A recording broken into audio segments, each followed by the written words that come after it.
हरे हरे कृष्ण कृष्ण माता माता जी, जी संतप्रभु प्रणाम। जी दंडवत प्रणाम। హ్యాపీ రాధాష్టమి మాతాజీ. హ్యాపీ రాధాష్టమి. ప్రతి ఒక్కరికి కూడా హ్యాపీ రాధాష్టమి. సో మనం ఈరోజు క్లాస్ ప్రేయర్స్ చేసి స్టార్ట్ చేద్దాము. ఓం ఓం అజ్ఞానతిమిరాంధస్య అజ్ఞానతిమిరాంధస్య జ్ఞానాంజనాశలాకయా చక్షురున్మిళితం येन తస్మై శ్రీగురవే నమః. శ్రీచైతన్యమనోభీష్టం స్థాపితం येन భూతలే స్వయం రూపः కదా మహ్యం దదాతి స్వపదాంతికం. వందేహం శ్రీగురుः శ్రీయుతాపదకమలం శ్రీగురూన్ వైష్ణవాంశ్చ శ్రీరూపం సాగ్రజాతం सहगणा रघुनाथान्वितं तं सजीवं साद्वैतं सावधूतं परिजना सहितं कृष्णचैतन्यदेवं श्रीराधा कृष्णपादान् सहगणा ललिता श्रीविशाखान्वितांश्च. हे कृष्ण करुणा सिंधो दीनबंधो जगत्पते गोपेश गोपिका कांत राधा कांत नमोस्तुते. तप्त कांचन गौरांगी राधे वृंदावनेश्वरी वृषभानुसुते देवी प्रणमामि हरिप्रिये. नमः ओं विष्णुपादाय कृष्णप्रेष्ठाय भूतले श्रीमते भक्तिवेदान्त स्वामिन्निति नामिने. नमस्ते सारस्वते देवे गौरवाणी प्रचारिणे निर्विशेष शून्यवादी पाश्चात्यदेशतारिणे. वाञ्छाकल्पतरुभ्यश्च कृपा सिन्धुभ्य एव च पतितानां पावनेभ्यो वैष्णवेभ्यो नमो नमः. जय श्री कृष्ण चैतन्य प्रभु नित्यानंद श्री अद्वैत गदाधर श्रीवासादि गौर भक्त वृंद. हरे कृष्ण कृष्ण कृष्ण हरे हरे, हरे राम राम राम हरे हरे. जय जय श्री चैतन्य जय नित्यानंद जय द्वैता चंद्र जय गौर भक्त वृंद.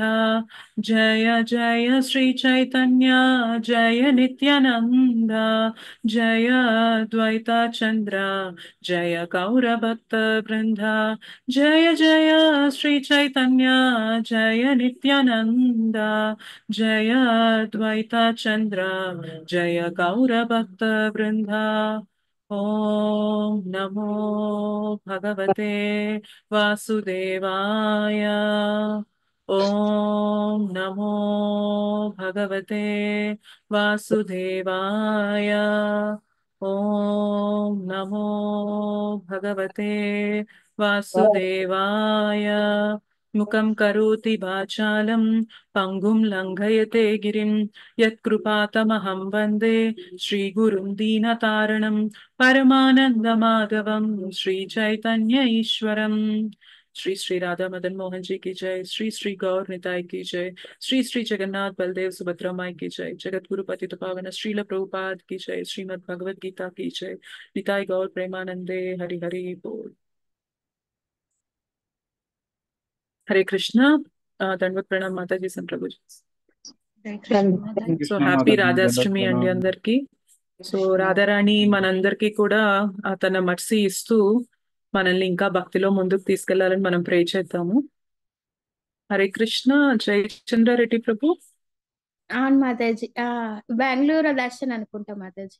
ఓకే ఫైన్, నేను స్పాట్ లైట్ చేస్తాను. అయ్యో, ఆఫ్ చేసారు. ఆఫ్ చేసేసారా? ఓకే, మళ్ళీ వస్తారు. Okay fine. Okay. So yes, మనం మన భగవద్గీత క్లాసెస్ ఎంతవరకు అయితే కంప్లీట్ అయ్యో అక్కడ నుంచి కంటిన్యూ చేద్దాం. మాతాజీ చూపిస్తున్నారు. Yes yes. Okay.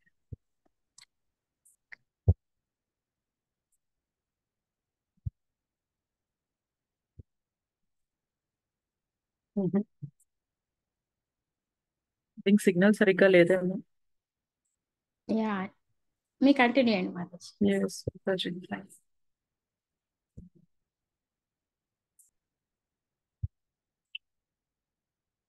Okay. So మరి మనం మన క్లాసెస్ లో ఎంతవరకు కంప్లీట్ చేసుకున్నాం భగవద్గీత శ్లోకాస్? లాస్ట్ క్లాస్ లో ప్రభుజీ మనకి ఎంతవరకు చెప్పారు? 9.22. 9.22. కరెక్ట్, 9.22. సో 9.22 లో ఏం డిస్కస్ చేసుకున్నాం మనం? సింపుల్ గా ఎవరైనా చెప్పగలరా? సతతము భగవంతుని కీర్తించి సతతము భగవంతుని ధ్యానిస్తే మన అవసరాలు అన్ని రకాలు భగవంతుడే చూసుకుంటాడు. దేవాదేవుడు శ్రీకృష్ణ భగవానుడే చూసుకుంటాడు అని ఆ శ్లోకం అర్థం మాతాజీ. సో యోగక్షేమం వహామ్యహం, మీకు కావాల్సినవి నేను చూసుకుంటూ ఉంటానంటే what you have I will protect and what you lack I will provide అని అంటున్నారు అనమాట. అంటే మన దగ్గర ఉన్నవి కృష్ణ కాపాడుతూ ఉంటారు, మన దగ్గర లేనివి అండ్ అవి మనకి కావాల్సినవి భక్తిలో కావాల్సినవి అయితే కృష్ణ వాటిని ప్రొవైడ్ చేస్తూ ఉంటారు అని చెప్పి ఆ శ్లోకాలు మనం డిస్కస్ చేసుకున్నాం. సో ఈ రోజు ఏం చేద్దామంటే నెక్స్ట్ యాక్చువల్ గా మనం డిస్కస్ చేయాల్సిన శ్లోక 9.25 శ్లోక, బట్ 23, 24 కూడా 2 శ్లోకాస్ కాబట్టి ఒకసారి అవి కూడా చదివి 25కి వెళ్దాం.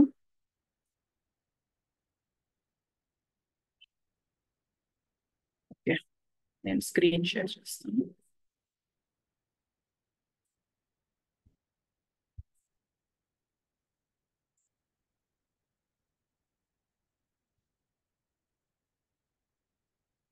నా స్క్రీన్ కనిపిస్తుందా? ఎస్ మాతాజీ. ఓకే, సో ఎవరైనా చదువుతారా 9.23 అనువాదం? మాతాజీ చదువుతాను. ఎస్ మాతాజీ చదవండి. Thank you. హరే కృష్ణ. దేవతలను అనువాదం కదా మాతాజీ? అనువాదం ఒక్కటే. ఓ కౌంతేయ, అన్య దేవతలకు భక్తులై వారిని శ్రద్ధతో పూజించువారు వాస్తవమునకు అవిధి పూర్వకముగా నన్నే పూజించుతున్నారు. Hare Krishna Mataji. Thank you Mataji. Hare Krishna Mataji. So ఇక్కడ కృష్ణ అర్జునకు చెప్తున్నారు, ఓ కౌంతేయ, అన్య దేవతలకు భక్తులై వారిని శ్రద్ధతో పూజించువారు వాస్తవమునకు అవిధి పూర్వకముగా నన్నే పూజించుచున్నారు. సో ఇక్కడ కృష్ణ దేని గురించి మాట్లాడుతున్నారండి? అన్య దేవతారాధన, కరెక్ట్? దేవీ దేవతల ఆరాధన గురించి మాట్లాడుతున్నారు. సో ఇక్కడ ఏం చెప్తున్నారంటే అన్య దేవతల్ని, వేరే దేవీ దేవతల్ని పూజించినా కూడా వాస్తవంగా, అంటే నువ్వు దేవీ దేవతలకి పూజ చేసినా కూడా ఇండైరెక్ట్ గా ఆ పూజ, ఆ వర్షిప్ ఏదైతే ఉందో అది నాకే చెందుతుంది అని కృష్ణ చెప్తున్నారు. సో దీన్ని ఎలా చూడొచ్చు అంటే మనము ఒక చెట్టుకి వాటర్ పోయాలి అంటే ఎక్కడ పోస్తాము జనరల్ గా? ఒక మొక్కకి నీరు పోయాలంటే వేర్లకి పోయాలి, కరెక్ట్? వేర్లకి పోయాలి.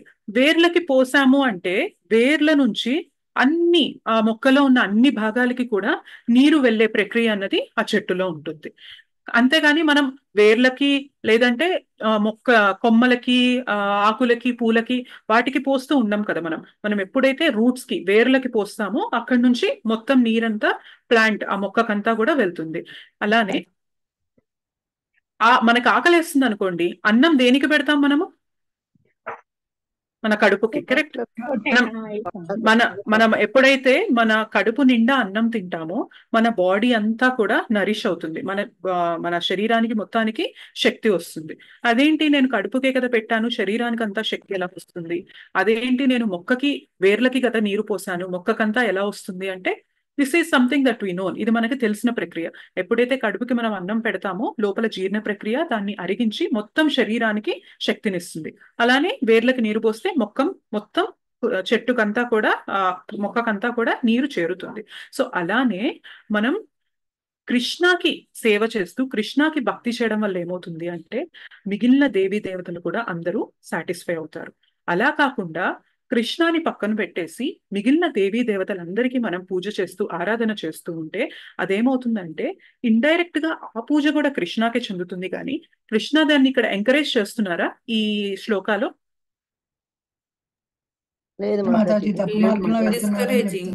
అవిధి పూర్వకం అంటున్నారు. అది మీరు రాంగ్ వేలో వెళ్తున్నారు, అలా చేయొద్దు, దాన్ని ఎంకరేజ్ చేయడం లేదు. నాకు ఒక పని అవ్వాలి, నాకు చిన్న చిన్న ఆఫీసర్స్ తెలుసు, లేదు నాకు డైరెక్ట్ గా ప్రైమ్ మినిస్టరే తెలుసు అనుకోండి, నేను చిన్న చిన్న ఆఫీసర్స్ దగ్గరికి వెళ్తే ఒక లెవెల్లో అవ్వచ్చు పని, కాదు నేను డైరెక్ట్ గా ప్రైమ్ మినిస్టర్ దగ్గరికి వెళ్ళిపోయాను అనుకోండి, ఆ పని ఖచ్చితంగా అవుతుందా లేదా నాకు? అలానే దేవీ దేవతలందరూ కూడా ఎవరు అంటే కృష్ణనే వారికి ఆ శక్తులు ఇస్తారు. They are empowered living entities అంటారనమాట. అంటే కృష్ణనే వారికి ఆ శక్తుల్ని ఇచ్చి వారిని అక్కడ నియమిస్తారు. సో మనం ఎప్పుడైతే no Mataji, I'm not on Mataji, మీ వైపు ఏదైనా ప్రాబ్లం ఏమో ఒక్కసారి మీ స్పీకర్ చూసుకోండి మాతాజీ. Yeah, okay. సో మన దేవీ దేవతలు ఎవరు అంటే వారికి కృష్ణనే ఆ శక్తులు ఇస్తారనమాట. ఎందుకంటే ఈ భౌతిక జగత్తు అంతా నడవడానికి వాళ్ళని అడ్మినిస్ట్రేట్ చేస్తారు. ఇప్పుడు గవర్నమెంట్ ఉంది, గవర్నమెంట్ కింద కొంతమంది అఫీషియల్స్ ఉంటారు. సో అఫీషియల్స్ అందరూ ఎవరి ఆధీనంలో ఉంటారంటే గవర్నమెంట్ చెప్పిన దాని ప్రకారమే వాళ్ళు నడుచుకుంటారు. సో ఈ అఫీషియల్స్ కి ఎప్పటి వరకు పవర్ ఉంటుంది? గవర్నమెంట్ వాళ్ళకి ఆ పొజిషన్ ఉంచినంతసేపు మాత్రమే పవర్ ఉంటుంది. సో వీళ్ళు ఎలా అయితే గవర్నమెంట్ ఆధీనంలో ఉంటారో మన దేవీ దేవతలు అందరూ కూడా ఎవరి ఆధీనంలో ఉంటారు? కృష్ణ ఆధీనంలో ఉంటారు. కాబట్టి మనకి ఎలాంటి కోరికున్నా, భౌతిక కోరికున్నా, ఆధ్యాత్మికంగా ఏదన్నా కోరికున్నా, ఎలాంటి కోరికున్నా కూడా మనం కృష్ణాని పూజ చేసి కృష్ణ భక్తి ద్వారా మనం అది వ్యక్తపరచడం అన్నది కరెక్ట్ పద్ధతి అని భగవద్గీతలో చెప్తున్నారు అనమాట. సో దేవీ దేవతల ద్వారా వెళ్ళడం అనేది అవిధి పూర్వకం. ఇఫ్ యు నో అంటే మనకు డైరెక్ట్ గా కృష్ణానే అందరికీ ఆధీనం, కృష్ణానే అందరికీ సుప్రీం అని తెలిసినప్పుడు ఎందుకు ఇలా వేరే వేరే దారులు వెళ్ళాలి? మనం డైరెక్ట్ గా ఎవరైతే సుప్రీం ఉన్నారో ఆయనతోనే మనం మన డీలింగ్స్ అనేవి పెట్టుకుంటే బాగుంటుంది. అండ్ కృష్ణ కూడా అదే ఎంకరేజ్ చేస్తున్నారు. సో ఇది 9.23 శ్లోక. 24 కూడా ఒక్కసారి చూద్దాం. సంగం సత్యనారాయణ ప్రభు 9.24 చదువుతారా? అనువాదం. వైదిక గ్రంథములందు పలు విధములైన ప్రభుజీ అనువాదం ఒకటి. ప్రభుజీ. నేనే సర్వ యజ్ఞములకు భోక్తను మరియు ప్రభువును అయి ఉన్నాను. అందుచే నా వాస్తవమైన దివ్య స్వభావమును గుర్తింపలేని వారు పతనము చెందుదురు. ఇక్కడ ఏం చెప్తున్నారు? నేనే సర్వ యజ్ఞములకు భోక్తను మరియు ప్రభువును అయి ఉన్నాను. అన్ని యజ్ఞాలకి కూడా మొత్తం భోక్తను నేనే. ఎవరు చెప్తున్నారు? కృష్ణ చెప్తున్నారు ఇక్కడ. అందుచే నా వాస్తవమైన దివ్య స్వభావమును గుర్తింపలేని వారు పతనము చెందుదురు. సో ఇది అందరికీ తెలియదన్నమాట. అంటే మనం ఎన్నో యజ్ఞాలు, యాగాలు ఇవన్నీ చేస్తూ ఉంటాం, కానీ ఎవరు దానికి నిజంగా భోక్త, ఎవరు ఆ యజ్ఞ ఫల అంటే దానికి ఎంజాయర్ ఎవరు అంటే కృష్ణ అని అందరికీ తెలియదు. సో అలా తెలియని వారు ఏమవుతారంటే వాళ్ళు వాళ్ళ దారి నుండి పతనం చెందుతారు అని చెప్పి కృష్ణ ఇక్కడ చెప్తున్నారు. యాక్చువల్ గా అసలు మనకి 3rd చాప్టర్ లో, భగవద్గీత 3rd చాప్టర్ లో యజ్ఞ అంటేనే ఎవరని చెప్తారు? గుర్తుందా మీకు? యజ్ఞ అన్న పదానికి అర్థమే విష్ణు అంటారు. సో యజ్ఞ అంటేనే విష్ణు అన్నమాట. మనం చేసే ప్రతి యజ్ఞము, ప్రతిదీ కూడా ఎవరిని సాటిస్ఫై చేయడానికి చేస్తాము? విష్ణు, కృష్ణ ప్రీత్యార్థం కోసమే మనం యజ్ఞం అనేది చేస్తాము. సో ఈ విషయం ఎవరికైతే తెలియదో వాళ్ళు పతనం చెందుతారు అని చెప్పి కృష్ణ చెప్తున్నారు. We'll go to 9.25.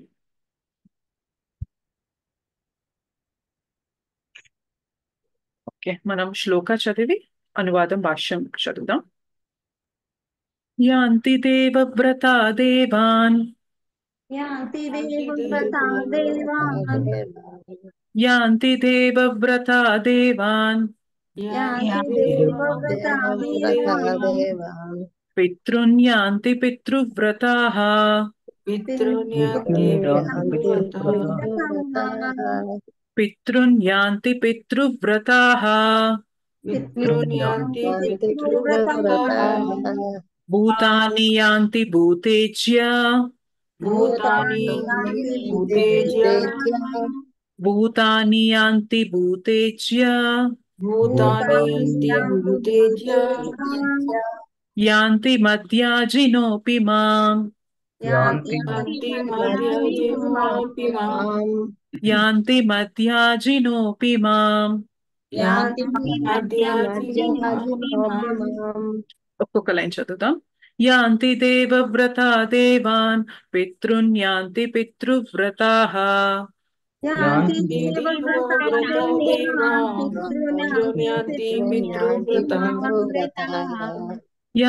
దేవవ్రతా దేవాన్ పితృన్ యాంతి పితృవ్రతాః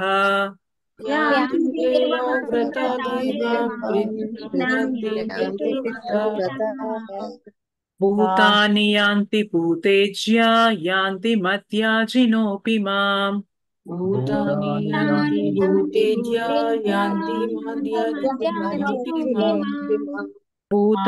యాంతి భూతేజ్య యాంతి మధ్యాజినోపి మాం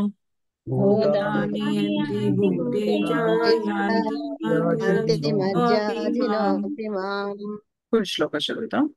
యాంతి దేవవ్రతా దేవాన్ పితృన్యాంతి పితృవ్రతాః భూతాని యాంతి భూతేజ్య యాంతి మధ్యాజినోపి మాం. యాంతి దేవవ్రతా దేవాన్ పితృన్యాంతి పితృవ్రతా భూతాని యాంతి భూతేజ్య యాంతి మధ్యాజినోపి మాం. యాంతి దేవవ్రతా దేవాన్ పితృన్యాంతి పితృవ్రతాః భూతాని యాంతి భూతేజ్య యాంతి మధ్యాజినోపి మాం. యాంతి దేవవ్రతా దేవాన్ పితృన్యాంతి పితృవ్రతా భూతాని యాంతి భూతేజ్య యాంతి మధ్యాజినోపి మాం. సరోజ మాతాజీ అనువాదం చదువుతారు. ఎస్ మాతాజీ. హరే కృష్ణ. దేవతలను పూజించువారు దేవతలలో జన్మింతురు, పితృదేవతలను పూజించువారు పితృలోకమునకు చేరుదురు, భూత ప్రేతములను పూజించువారు వాణియందే జన్మింతురు, కానీ నన్ను పూజించువారు నాతోనే నివసింతురు. హరే కృష్ణ. హరే కృష్ణ. Thank you Mataji. లలితారత్న మాతాజీ భాష్యం. హరే కృష్ణ మాతాజీ. హరే కృష్ణ మాతాజీ. చంద్రలోకమును గాని సూర్యలోకమును గాని లేదా మరొక ఇతర లోకములు గాని మానవుడు చేరదలిచినచో ఆ ప్రయోజనము కొరకు ప్రత్యేకముగా వేదములలో ఆదేశింపబడిన సాంకేతికములైన దాశ పౌర్ణమాసి వంటి నియమములను అనుసరించుట ద్వారా వాంఛిత గమ్యమును సాధించగలను. ఇవి వేదములలో కర్మకాండ విభాగములో విస్తారముగా వర్ణించబడెను. ఈ పద్ధతులు వివిధ ఉన్నత లోకములలో దేవతల కొరకు ప్రత్యేక పూజలను నిర్దేశించును. అట్లే ప్రత్యేక యజ్ఞముల ద్వారా మానవుడు పితృలోకమునకు చేరవచ్చును, లేదా పెక్కు భూత ప్రేత లోకములకు చేరి యక్షునిగా గాని రాక్షసునిగా గాని పిశాచముగా గాని మారవచ్చును. పిశాచ పూజ నిజమునకు క్షుద్ర దేవతా పూజ అనబడును. అట్టి క్షుద్ర దేవతా పూజను అభ్యసించు వారెందరో కలరు. దానిని వారు ఆధ్యాత్మికంగా భావించినను అట్టి కర్మలన్నీ పూర్తి భౌతికములు. అట్లే దేవాది దేవునితో మాత్రమే అర్చించు శుద్ధ భక్తుడు వైకుంఠ లోకమునకు గాని కృష్ణలోకమునకు గాని తప్పక చేరుకొనును. మానవులు దేవతలను పూజించడం ద్వారా దేవలోకమునకును, పితృదేవతలను పూజించడం ద్వారా పితృలోకమునకును, క్షుద్ర దేవతలను పూజించడం ద్వారా పిశాచ లోకమునకును పొందగలిగితే శుద్ధ భక్తుడు ఎందుకు వైకుంఠ లోకము లేదా కృష్ణలోకమును పొందలేడు? ఈ ప్రధాన విషయమును మనము ఈ శ్లోకము ద్వారా సులభముగా గ్రహించవచ్చును. దురదృష్టవశాత్తు శ్రీకృష్ణుడు మరియు విష్ణువు నివసించు ఆ దివ్యలోకములను గూర్చి సమాచారం చాలా మంది ఎరుగరు. అట్లు ఎరుగక వారు పతితులగుదురు. నిరాకారవాదులు కూడా బ్రహ్మజ్యోతి నుండి పతితులగుదురు. కనుకనే కేవలం హరే కృష్ణ మహామంత్రము జపకీర్తనతో మాత్రమే మానవుడు ఈ జీవితంలో పరిపూర్ణత్వమును సాధించి తిరిగి భగవద్ధామమును చేరుకొనగలడనే మహత్తరమైన సందేశము కృష్ణ చైతన్యోద్యమము మానవ సమాజం అంతటికి అందిస్తుండెను. Hare Krishna. Hare Krishna Mataji. Thank you Mataji. So ఈ శ్లోక చాలా స్ట్రైట్ ఫార్వర్డ్ గా ఉంది. అంటే మనకి ఈజీగా అనువాదం చూడగానే అర్థమైపోతుంది అనమాట. ఏంటంటే దేవతలను పూజించువారు దేవతలలో జన్మింతురు, పితృదేవతలను పూజించువారు పితృలోకమున చేరుదురు, అలానే భూత ప్రేతములను పూజించువారు వానియందే జన్మిస్తారు. అయితే మరి నన్ను పూజించేవారు ఎక్కడికి చేరుతారంటున్నారు కృష్ణ? గోలోకానికి చేరుతారు. సో సింపుల్ అన్నమాట. అంటే దేవతల్ని పూజించేవారు ఆలోకానికి చేరుతూ, పితృదేవతల్ని పితృలోకాలకు చేరుతూ, అలానే క్షుద్ర పూజలు చేసే వాళ్ళు అలాంటి ప్లానెట్స్ అలాంటి లోకాలకు చేరుతున్నప్పుడు, మరి మనము భగవద్భక్తి కృష్ణ భక్తి చేస్తున్నప్పుడు గోలోకానికి కృష్ణ లోకానికి చేరుతామా చేరమా అన్న డౌట్ ఉండాలా ఉండకూడదా? ఉండక్కర్లేదు.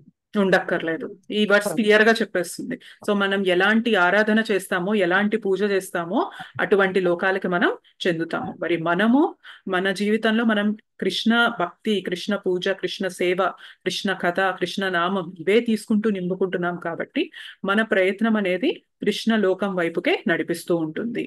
మేబీ ఈ లైఫ్ లోనే వెళ్ళిపోతామా అనేది క్వశ్చన్ అవ్వచ్చు, కానీ బట్ ఈ ప్రాసెస్ అనేది కంటిన్యూ అవుతుంది. ముందుకి మనల్ని అటువైపుకి అడుగులు వేసేలాగా చేరుస్తుంది. ఓకే, సో ఇక్కడ మనం డిస్కస్ చేయాల్సిన కొన్ని పాయింట్స్ ఏంటంటే, యూజువల్ గా ఇక్కడ స్టార్టింగ్ లో చూసారా, మనం సూర్య గ్రహాలకు కానీ చంద్రగ్రహాలకు కానీ వెళ్ళాలి అంటే మనం యాక్చువల్ గా భౌతికంగా వేరే వేరే గ్రహాలకి వెళ్ళడానికి చాలా శాస్త్రవేత్తలు కొన్ని ప్రయోగాలు చేస్తూ ఉంటారు. సో మనకి మార్స్ పైనకు వెళ్ళి అక్కడ లైఫ్ ఉంటుందా లేదా, వేరే గ్రహాల పైన మనం వెళ్ళి అక్కడ జీవనం సాగించచ్చా లేదా, చంద్రుడి పైకి చంద్రమండలం పైకి వెళ్ళి అక్కడ ఏమన్నా మన జీవనం సాగించచ్చా, మనకు కావాల్సిన వనరులు ఏమన్నా ఉన్నాయా అని చెప్పి ఇవన్నీ ప్రయత్నాలు అనేవి చేస్తూ ఉంటారా, చేస్తూ ఉంటారా? యూజువల్ గా చేస్తుంటారు. అవి చాలా ఈజీ ప్రాసెసా, అంటే సింపుల్ గా అయిపోయే ప్రాసెసా, లేకపోతే ఎట్లా ఉంటుంది అది? చాలా కష్టం. చాలా కష్టం. ఎన్నో లక్షల కోట్లు ఖర్చు పెట్టాల్సి వస్తుంది వాటికి. కరెక్టా కదా? అట్లాంటి స్పేస్ షిప్స్ అనేవి తయారు చేయాలి, అక్కడికి వెళ్ళాలి, అక్కడికి వెళ్ళాక మనకి సూటబుల్ లాగా ఆ ఎన్విరాన్మెంట్ ఉండేలాగా మనకు అలాంటి ఒక డ్రెస్ లాంటిది మనం తయారు చేసుకొని వెళ్ళాలి. సో ఇదంతా ఏంటంటే మనం ఈ భూమి పైన ఉండడానికి మనల్ని కృష్ణ ఇక్కడికి పంపించారు. బట్ మనం ప్రయత్నం ఏం చేస్తున్నామంటే మనం అంటే మన ఆవిష్కరణ ద్వారా ఇట్లా చంద్రలోకాలు వేరే ఇతర గ్రహాల పైన ఎలా ఉంటుంది అని చెప్పి ఇట్లాంటి వేలో వెళ్ళడానికి ప్రయత్నం చేస్తున్నాం. కానీ యాక్చువల్ గా మనకి వేదాల్లో ఏముంటుంది అంటే మనకి నిజంగా అలా చంద్రలోకాలకు కానీ సూర్యలోకాలకు కానీ ఇతర వేరే వేరే దేవతా లోకాలకు కానీ వెళ్ళాలి అన్న కోరిక ఉన్నట్లయితే అలాంటి రిలేటెడ్ పూజలు కూడా మనకి వేదాల్లో ఉంటాయి. ఇందాక మనం పర్పోర్ట్ లో చూసాం కదా, స్పెసిఫిక్ గా ఏం చెప్పారు ఇందాక, దట్స్ పౌర్ణమాసి అని చెప్పి ఆ పేరు కూడా చెప్పారనమాట. సో ఆ విధంగా మనం పూజించడం ద్వారా, ఆ నియమాలు పాటించడం ద్వారా ఈజీగా మనం నెక్స్ట్ లైఫ్ లో ఆ ప్లానెట్స్ లో అనేది జన్మ తీసుకోవచ్చు. సో మనం దానికోసం ఎంతెంతో ఖర్చు పెట్టి కష్టపడి మనకు వచ్చిన ఈ లైఫ్ ని దానికోసమే ఎంతో మంది చాలా మంది కష్టపడుతూ ఉంటారు వాటి కోసం. అంత అవసరం లేదు.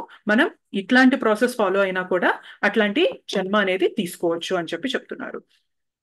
అయితే యూజువల్ గా దేవతా ఆరాధన ఎవరు చేస్తారు అంటే సత్వగుణంలో ఉన్నవాళ్ళు. దేవీ దేవతల ఆరాధన ఎవరు చేస్తారు అంటే సత్వగుణంలో ఉన్న వాళ్ళు చేస్తారు. అండ్ పితృదేవతల ఆరాధన, సెకండ్ పాయింట్ ఏం డిస్కస్ చేసాం అందులో, పితృదేవతలు కదా. సో పితృదేవతల ఆరాధన ఎవరు చేస్తారు అంటే రజోగుణంలో ఉన్న వాళ్ళు చేస్తారు. మరి క్షుద్ర పూజలు ఇట్లాంటివి ఎవరు చేస్తారు? తమోగుణంలో ఉన్న వాళ్ళు చేస్తారు. మరి కృష్ణ భక్తి చేసే వాళ్ళు ఎవరు? శుద్ధ సత్వ. కరెక్ట్, శుద్ధ సత్వ. సో ఈ మూడు కూడా త్రిగుణాల్లోకి వస్తాయి. దేవీ దేవతల ఆరాధన చేస్తే అది సత్వగుణం, పితృదేవతల ఆరాధన చేస్తే రజోగుణం. అదే బ్లాక్ మ్యాజిక్స్, బ్లాక్ ఆర్ట్స్ అంటారు కదా, క్షుద్ర పూజలు, తాంత్రిక విద్యలు, ఇవి చేసే వాళ్ళు ఏంటి అంటే ఇది తమో గుణంలో వాళ్ళు ఆరాధన చేస్తున్నట్టు. కానీ కృష్ణ భక్తి చేసే వాళ్ళు ఈ త్రిగుణాల్లో ఉండరు. వాళ్ళు త్రిగుణాలకి పైకొచ్చి శుద్ధ సత్వంలో, త్రిగుణాలకు అతీతంగా శుద్ధ సత్వంలో వాళ్ళు ఉంటారనమాట. సో భక్తులు అనే వాళ్ళు ఈ త్రిగుణాలకి లొంగబడి ఉండరు. వాళ్ళు చేసే కృష్ణ పూజ, ఈ ఆరాధన అంతా కూడా త్రిగుణాలకి పైన శుద్ధ సత్వంలో ఉంటుంది. అండ్ అయితే ఇంకొక పాయింట్ ఇక్కడ మనకి పర్పోర్ట్ లో మెన్షన్ చేశారు.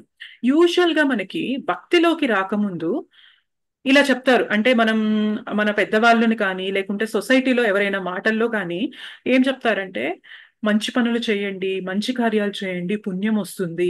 ఇట్లా చెడ్డ పనులు, పిచ్చి పిచ్చి పనులు చేశారంటే మాత్రం మీకు పాపం వస్తుంది అంటారు. పుణ్యం వస్తే ఎక్కడికి వెళ్తారని చెప్తారు? స్వర్గానికి వెళ్తారు. కాబట్టి మీరు స్వర్గానికి వెళ్ళాలి అంటే మంచి మంచి పనులు చేయాలి, ఇతరులకు సహాయం చేయాలి, అట్లా అంటే పయస్ డీడ్స్ అనేవి చేయాలి, ఆపదలో ఉన్న వాళ్ళకి కాపాడుతూ ఉండాలి, ఇట్లాంటివన్నీ మంచి పనులు చేయండి, మీరు స్వర్గానికి వెళ్తారు అని చెప్తారు. అలా కాదు, మనం ఏమన్నా అవైదికంగా పనులు చేస్తున్నాం అనుకోండి, సో అట్లాంటప్పుడు మనకి ఏం చెప్తారు, ఎక్కడికి వెళ్తారని చెప్తారు? నరకానికి వెళ్తారని చెప్తారు. అంటే ఇంకెక్కడికైనా వెళ్తారని ఏమన్నా చెప్తారా? స్వర్గానికి వెళ్తారు, నరకానికి వెళ్తారని చెప్తారు. ఈ రెండే చెప్తారు, అవునా కదా? నేనైతే ఇంకెప్పుడు వినలేదు. అంటే until I come to attend this classes, ఇలా ఇస్కాన్ లోకి వచ్చి శ్రీల ప్రభుపాద్ బుక్స్ క్లాసెస్ వినేంత వరకు కూడా ఈ రెండే తెలుసు, స్వర్గం, నరకం. మంచి చేయండి, స్వర్గానికి వెళ్ళండి. లేదు వాళ్ళలాగా చెడు చేయొద్దు, వాళ్ళు చెడు చేస్తే భగవంతుడు చూస్తూనే ఉంటాడు, రేపొద్దున వాళ్ళు నరకానికి వెళ్ళి అనుభవించాల్సిందే అని చెప్పి నరకం వైపు చూపిస్తారు. స్వర్గము నరకమే తప్ప ఈ రెండిటికి అతీతంగా భగవద్ధామం ఒకటి ఉంటుంది, మనం అక్కడికి వెళ్ళొచ్చు అని ఎవరికైనా ఇన్ఫర్మేషన్ ఉంటుందండి? లేదు మాతాజీ, అందరికి ఇక్కడికి వచ్చాకే తెలిసింది. కరెక్ట్ అంతే కదా. మనందరికి ఇక్కడికి వచ్చాకే, మనం ఈ క్లాసెస్ వింటూ బుక్స్ చదువుతున్నప్పుడు మాత్రమే మనకు తెలిసింది. మనకి ఇప్పటిదాకా 2 ఆప్షన్సే ఉన్నాయి, మంచి చేస్తే ఇటు, చెడు చేస్తే ఇటు, ఈ 2 మాత్రమే చెప్పారు. కానీ లేదు, actually there is one more path, ఇంకొక మార్గం ఉంది. అదేంటి అంటే భగవద్ధామము. అయితే అక్కడికి వెళ్ళాలంటే మరి మనం ఏం చేయాలి? భక్తి చేయాలి. భక్తి చేయాలి. సో ఎప్పుడు కూడా మనకి మీరు మంచి చేయండి, చెడు చేయండి అని చెప్పేవారు మనం విన్నాం. కానీ భక్తి చేయండి, మీరు స్వర్గానికి నరకానికి కాకుండా మీరు భగవద్ధామానికి వెళ్తారు అన్న క్వశ్చన్ అనేది మనం వినాం అనమాట భక్తిలోకి రాకముందు. సో భక్తిలోకి అంటే ఇలా మన ఆచార్యస్ యొక్క సాంగత్యంలోకి, లేకంటే గొప్ప గొప్ప భక్తుల యొక్క సాంగత్యంలోకి, వేరే వైష్ణవుల యొక్క సాంగత్యంలోకి వచ్చినప్పుడు మాత్రమే తెలుస్తుంది మనకి ఇంకొక మార్గం కూడా ఉంది. ఆ మార్గంలో మనం వెళ్ళాలి అంటే దానికి దారి భక్తి. భక్తి చేసినప్పుడు మనము భగవద్ధామానికి వెళ్ళొచ్చు అని చెప్పి మనం తెలుసుకుంటాము. అయితే ఇక్కడ మనకి శ్లోక స్ట్రైట్ ఫార్వర్డ్ గా ఉంది, అంటే ఈజీగా ట్రాన్స్లేషన్ చూస్తే మనకు అర్థమవుతుంది. సో ఏం డిస్కస్ చేద్దాం అనుకుంటున్నానంటే, మనం ఇక్కడ డిఫరెంట్ ఆరాధనస్ ఉన్నాయి కదా. ఎలాగో మనకి క్షుద్ర పూజల ఆరాధన అనేది మనకి ఇంట్రెస్ట్ లేదు, పితృదేవతల ఆరాధన అనేది మళ్ళీ చూద్దాం మనం. యాక్చువల్గా పితృదేవతల ఆరాధన, దేవీ దేవతల ఆరాధన కూడా మనకి దేవీ దేవతల ఆరాధన దేవలోకాలకి, పితృదేవతల ఆరాధన పితృలోకాలకి తీసుకెళ్తుంది అని చూసాం. మరి వీళ్ళ ఆరాధనకి భగవత్ అంటే కృష్ణ యొక్క ఆరాధన, కృష్ణ పూజకి డిఫరెన్సెస్ ఏంటి అన్నది చూద్దాం. అంటే డిఫరెన్స్ బిట్వీన్ దేవతల యొక్క వర్షిప్ చేయాల్సిన దానికి అండ్ కృష్ణని వర్షిప్ చేసిన దానికి డిఫరెన్సెస్ ఏంటి అన్న దాని ప్రకారం చూద్దాం. అయితే ఎవరైనా చెప్పగలరా? ఏమైనా డిఫరెన్సెస్ చెప్పగలరా? మరి ఏం తేడా? నేను దేవతల్ని పూజిస్తే నాకు ఏం తేడా వస్తుంది? కృష్ణని పూజించడం వల్ల నాకు ఏమి జరుగుతుంది? Again repeated birth and life cycle will be there. దేవతాని పూజ చేస్తే, ఓకే, కృష్ణాని పూజ చేస్తే, I mean if you go to Goloka, we won't have another birth or death. We won't be in that cycle. And దేవతలను పూజిస్తే అంటే immediate material desires fulfil అవుతాయి. Okay, ఇంకేమన్నా ఉన్నాయా? ఇవన్నీ correct points. ఉండదు మాతాజీ. దేవతలోకకి వెళ్తే మళ్ళీ మనం తిరిగి అర్త్కే వస్తాము, ఐ మీన్ భూలోకకే వస్తాము. కరెక్ట్. ఇంకేమైనా పాయింట్స్ ఉన్నాయా? ప్లస్ దేవతలు అనేటప్పటికి చాలా మంది ఉంటారు. శివుడు ఉంటాడు, విష్ణు అంటారు, అయితే ఇంకో దేవుడు అంటారు, సుబ్రహ్మణ్యేశ్వరుడు, రకరకాల పూజలు, రకరకాల విధి విధానాలు ఉంటాయి. కానీ వేరే కృష్ణతత్వంలోకి వచ్చి ఒకటే కృష్ణ, హరే కృష్ణ మంత్రం ఒకటే మనకి. అదే మంత్రాన్ని మనం చెప్పించడం ద్వారా మనం ఎక్కువ తొందరగా చేరుకునే అవకాశం ఉంటుంది. అక్కడ రకరకాల దేవతల మూలంగా మనం ఏది పూజ చేయాలి అని మనం కరెక్ట్ గా డిసైడ్ చేసుకోలేము.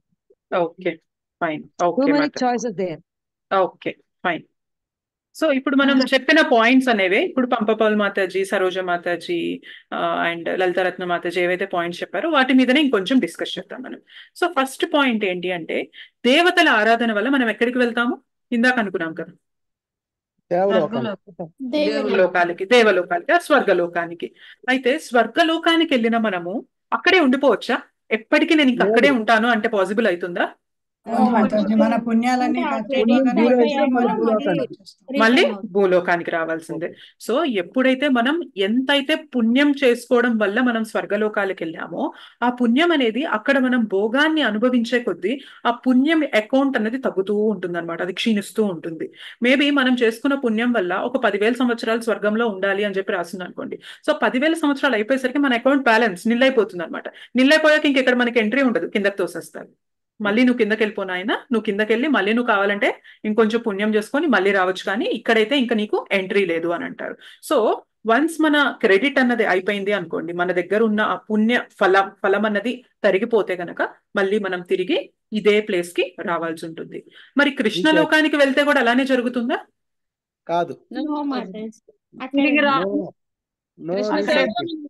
మాతాజీ మళ్ళీ చేసుకుంటూ అక్కడే సర్వీస్ తో ఉంటాం, అక్కడే ఉండిపోవచ్చు, మళ్ళీ రానవసరం లేదు. సో కృష్ణ మనకి ఎక్కడ చెప్తారంటే, ఇది 15th చాప్టర్ లో చెప్తారు, నాకు వర్స్ నెంబర్ గుర్తులేదు. బట్ ఏంటంటే నథత్ భాసయతే సూర్యో న శశాంకో న పావకః యద్ గత్వా న నివర్తంతే తద్ధామ పరమం మమ. ఏమంటున్నారు ఇక్కడ? యద్ గత్వా న నివర్తంతే తద్ధామ పరమం మమ. ఒక్కసారి నా ధామానికి వచ్చారు అంటే మీరు తిరిగి మళ్ళీ ఇక్కడికి రావాల్సిన అవసరం లేదు. కృష్ణ ఇది భగవద్గీతలో చెప్పేశారు. అయితే మరి స్వర్గానికి వెళ్ళడం ఈజీనా, భక్తి చేసుకొని మనం కృష్ణధామానికి వెళ్ళడం ఈజీనా? కృష్ణ భక్తి చేసుకొని కృష్ణధామానికి వెళ్ళడమే ఈజీ. మేబీ కొన్ని కేసెస్ లో ఈ పుణ్యం సాధించుకొని వెళ్ళడం అనేది ఈజీ అవ్వచ్చు, భక్తి కొంచెం కష్టమైనా కూడా మనకి రిజల్ట్ గుర్తుంది అనుకోండి. రిజల్ట్ ఏంటి? ఇక్కడ హెవెన్కి వెళ్తాను అంటే స్వర్గలోకానికి వెళ్తాను, క్రెడిట్ అయిపోగానే మళ్ళీ తిరిగి ఇక్కడికి రావాలి. కానీ నేను భక్తిలో చేసే కష్టం అనేది ఇది నాకు తరగనిది. ఇక్కడ నుంచి వచ్చే రిజల్ట్ అన్నది రేపు పొద్దున అది ఏదో క్షీణించిపోయి తగ్గిపోయి మళ్ళీ నన్ను అదే స్టేజ్కి తీసుకొచ్చేది కాదు అని చెప్పి మనకి తెలుసుకున్నప్పుడు మనం భక్తిలో ఆ పడే కష్టం కానీ, కష్టం అనేది యూజువల్ గా అంత ఉండదు, బట్ స్టిల్ మన మనసు సహకరించకపోవడం వల్ల, మన మైండ్ అనేది కంట్రోల్లో లేకపోవడం వల్ల మనం అది కష్టంగా ఫీల్ అయినా కూడా ఈ రిజల్ట్ అనేది గుర్తుపెట్టుకున్నప్పుడు మనకి మోటివేషన్ వస్తుందా రాదా? కరెక్ట్. సో ఇదొక డిఫరెన్స్ అన్నమాట. మనం చూసుకోవచ్చు ఇతర దేవీ దేవతల ఆరాధనకి కృష్ణుని పూజించిన దానికి డిఫరెన్స్ అన్నది ఈ పాయింట్ చెప్పుకోవచ్చు. అండ్ ఇంకొకటి ఏంటి అంటే దేవీ దేవతల ఆరాధన చేసినప్పుడు ఒకటి వాళ్ళ లోకానికి వెళ్తాము, ఇంకొకటి ఏంటి అంటే నాకు ఇప్పుడు హరే కృష్ణ మాతాజీ మాట్లాడకుండా ఉంటే ప్లీజ్ మ్యూట్ లో ఉండండి. ఓకే, సో నెక్స్ట్ పాయింట్ ఏంటి అంటే ఇప్పుడు నాకు ఒక కోరిక ఉంది, ఆ కోరికని నేను దేవీ దేవతల పూజ చేసి తీర్చుకున్నాను అనుకోండి. ఆ కోరిక నుండి వచ్చే రిజల్ట్ అన్నది నాకు పర్మనెంట్ గా ఉంటుందా, టెంపరీ అవుతుందా? టెంపరీ అవుతుంది. ఎందుకంటే ఎందుకు టెంపరీ అవుతుంది, ఎందుకు అది పర్మనెంట్ అవ్వదు అంటే one of the basic reasons ఏంటి అంటే దేవతలు అనే వారి పొజిషన్ ఎప్పుడు అలానే ఉంటుందండి? ఉండదు. డెసిగ్నేషన్స్. కరెక్ట్. సో యాక్చువల్ గా ఏమంటారంటే మనకి మనూస్ ఉంటాయి కదా, ఒక డే ఆఫ్ బ్రహ్మలో I think some set of Manus 14 Manus నాకు కరెక్ట్ గా గుర్తులేదు, బట్ మనూస్ అనేవి చేంజ్ అవుతూ ఉంటాయి అనమాట. ఎప్పుడైతే మను చేంజ్ అయిందో దేవతల పొజిషన్స్ అన్ని కూడా మారిపోతాయి. సో ఇప్పుడు చంద్రగా ఒకరు ఉన్నారనుకోండి, రేపు పొద్దున మను చేంజ్ అయినప్పుడు ఆ చంద్ర అనే పొజిషన్ కి ఇంకొక వ్యక్తి నియమింపబడతారు. క్లియర్ గా ఉందా, కన్ఫ్యూజన్ గా ఉందా? క్లియర్ కదా. సో మన్వంతరం మను ఒక మను ఎండ్ అయిపోయి ఇంకొక మను మొదలైనప్పుడు ఏమవుతుంది అంటే ఇవాళ చంద్ర, ఇంద్ర ఇట్లాంటి పొజిషన్స్ లో ఎవరైతే ఉంటారో వాళ్ళందరూ మారిపోతారనమాట. ఎట్లా అంటే మన గవర్నమెంట్ మారినప్పుడు అందరూ మారిపోతారు కదా. సో పొజిషన్ అయితే అలానే ఉంటుంది, బట్ ఏంటంటే వ్యక్తులు మారిపోతూ ఉంటారు. సో అలానే ప్రతి మనువు మారినప్పుడు కూడా దేవతలు మారిపోతూ ఉంటారు. మరి అలా మారిపోయే దేవతలు అంటే దేవతల యొక్క పొజిషనే టెంపరీ. మరి వాళ్ళ నుండి వచ్చే వరాలు అనేవి మనకి పర్మనెంట్ గా ఉంటాయా? ఉండే ఆస్కారం ఉందా అసలు? సో అవి కూడా మనకి టెంపరీ. మరి కృష్ణ ఇచ్చేది పర్మనెంటా అని అంటే యాక్చువల్ గా కృష్ణ దగ్గరికి మనం ఏ కోరికతో వెళ్ళినా కూడా ఫ్యూచర్ లో ఏమవుతుంది అంటే ఒక్కసారి once we start going to Krishna, మనం కృష్ణ వైపు అడుగు వేయడం మొదలు పెట్టాము అంటే భౌతిక కోరికతో కానీ ఇంకా ఏ కోరికతో అయినా కానీ అడుగు వేయడం మొదలు పెట్టాము అంటే కృష్ణ మనల్ని వదలరనమాట. అంటే నువ్వు నా దగ్గరకు వచ్చావు, ఏదో కోరికతో వచ్చావు, నీకు కోరిక తీరడం వల్ల మంచి జరిగితే నీకు కోరిక తీరుస్తా, లేదు కోరిక తీరకుండా ఉండడమే మంచి అవుతుంది అంటే కోరిక తీర్చకుండా ఉంచుతా. కానీ వన్స్ నువ్వు నా దగ్గరికి వచ్చావు అంటే I will take care that నీకు నీ లైఫ్ లో భక్తి వచ్చేలాగా నేను చూస్తుంటా. సో కృష్ణ ఇచ్చేది పర్మనెంట్ అవుతుందా కాదా ఇప్పుడు? కరెక్ట్. సో అర్థమైంది డిఫరెన్స్. ఇక్కడ మనకు వచ్చేవి టెంపరీ రిజల్ట్స్ అయితే కృష్ణ పూజ చేయడం వల్ల, కృష్ణ భక్తి చేయడం వల్ల మనకు వచ్చేది పర్మనెంట్ రిజల్ట్స్. ఓకే. అండ్ ఇంకొకటి ఇందాక మాతాజీ చెప్పినట్టు మనము స్వర్గలోకాలకి వెళ్ళినా కూడా మేబీ మన ఆయుష్ పెరగచ్చు. ఇక్కడ మనం గట్టిగా కష్టపడితే ఒక 80 ఏళ్ళు 90 ఏళ్ళు 100 ఏళ్ళు ఉన్నా కూడా మరి మనం స్వర్గలోకాలకి వెళ్ళినప్పుడు మేబీ 10,000 సంవత్సరాలు 20,000 సంవత్సరాలు 30,000 సంవత్సరాలు మన లైఫ్ స్పాన్ అన్నది పెరగచ్చు. కానీ 4 ప్రాబ్లమ్స్ అనేవి కామన్ గా ఉంటాయి. ఏంటో 4 ప్రాబ్లమ్స్? సో జన్మ, మృత్యు, జర, వ్యాధి, ఈ 4 మాత్రం కామన్ గా ఉంటాయి.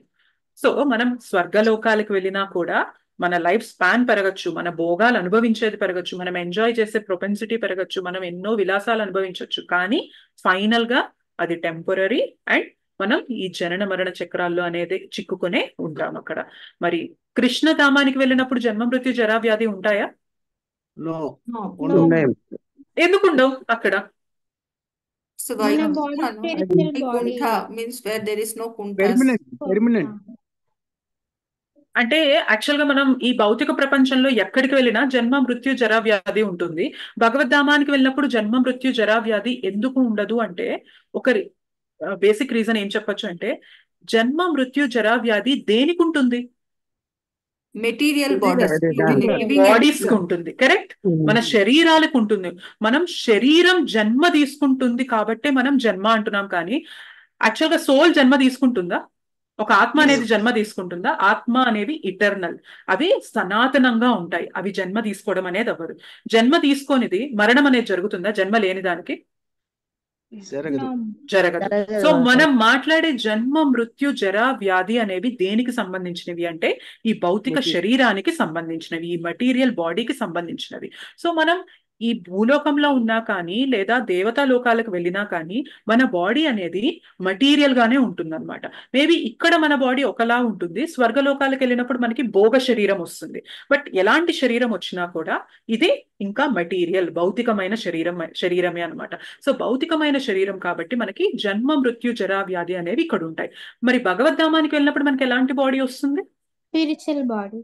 స్పిరిచువల్ బాడీ, మనకి మన ఒరిజినల్ బాడీ వచ్చేస్తుంది అనమాట. మనం ఒరిజినల్ గా ఆధ్యాత్మికం, మనకి ఏదైతే రూపం ఉంటుందో ఆ రూపం మనకు వచ్చేస్తుంది.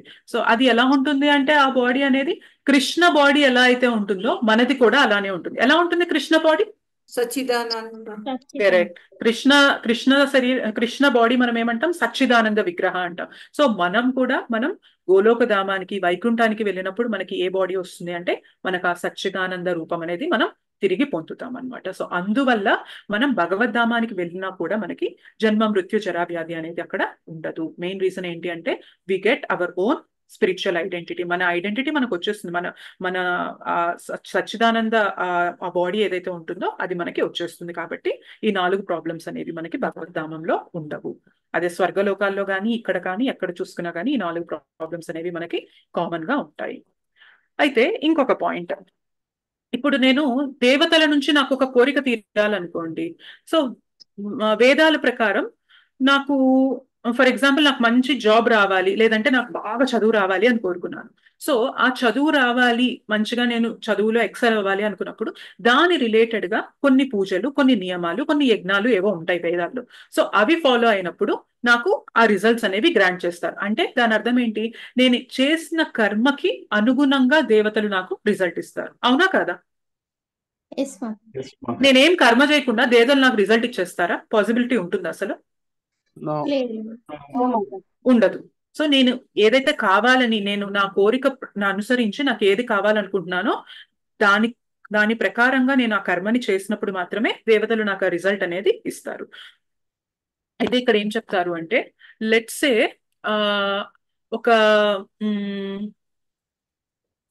ఒక బాబు, ఇప్పుడు పేరెంట్స్ కి ఒక బాబుకి బాగా జలుబు చేస్తుంది అనుకుందాం. అయితే ఆ బాబు బాగా ఏడుస్తున్నాడు, నాకు ఐస్ క్రీమ్ కావాలి అని చెప్పి ఏడుస్తున్నాడు.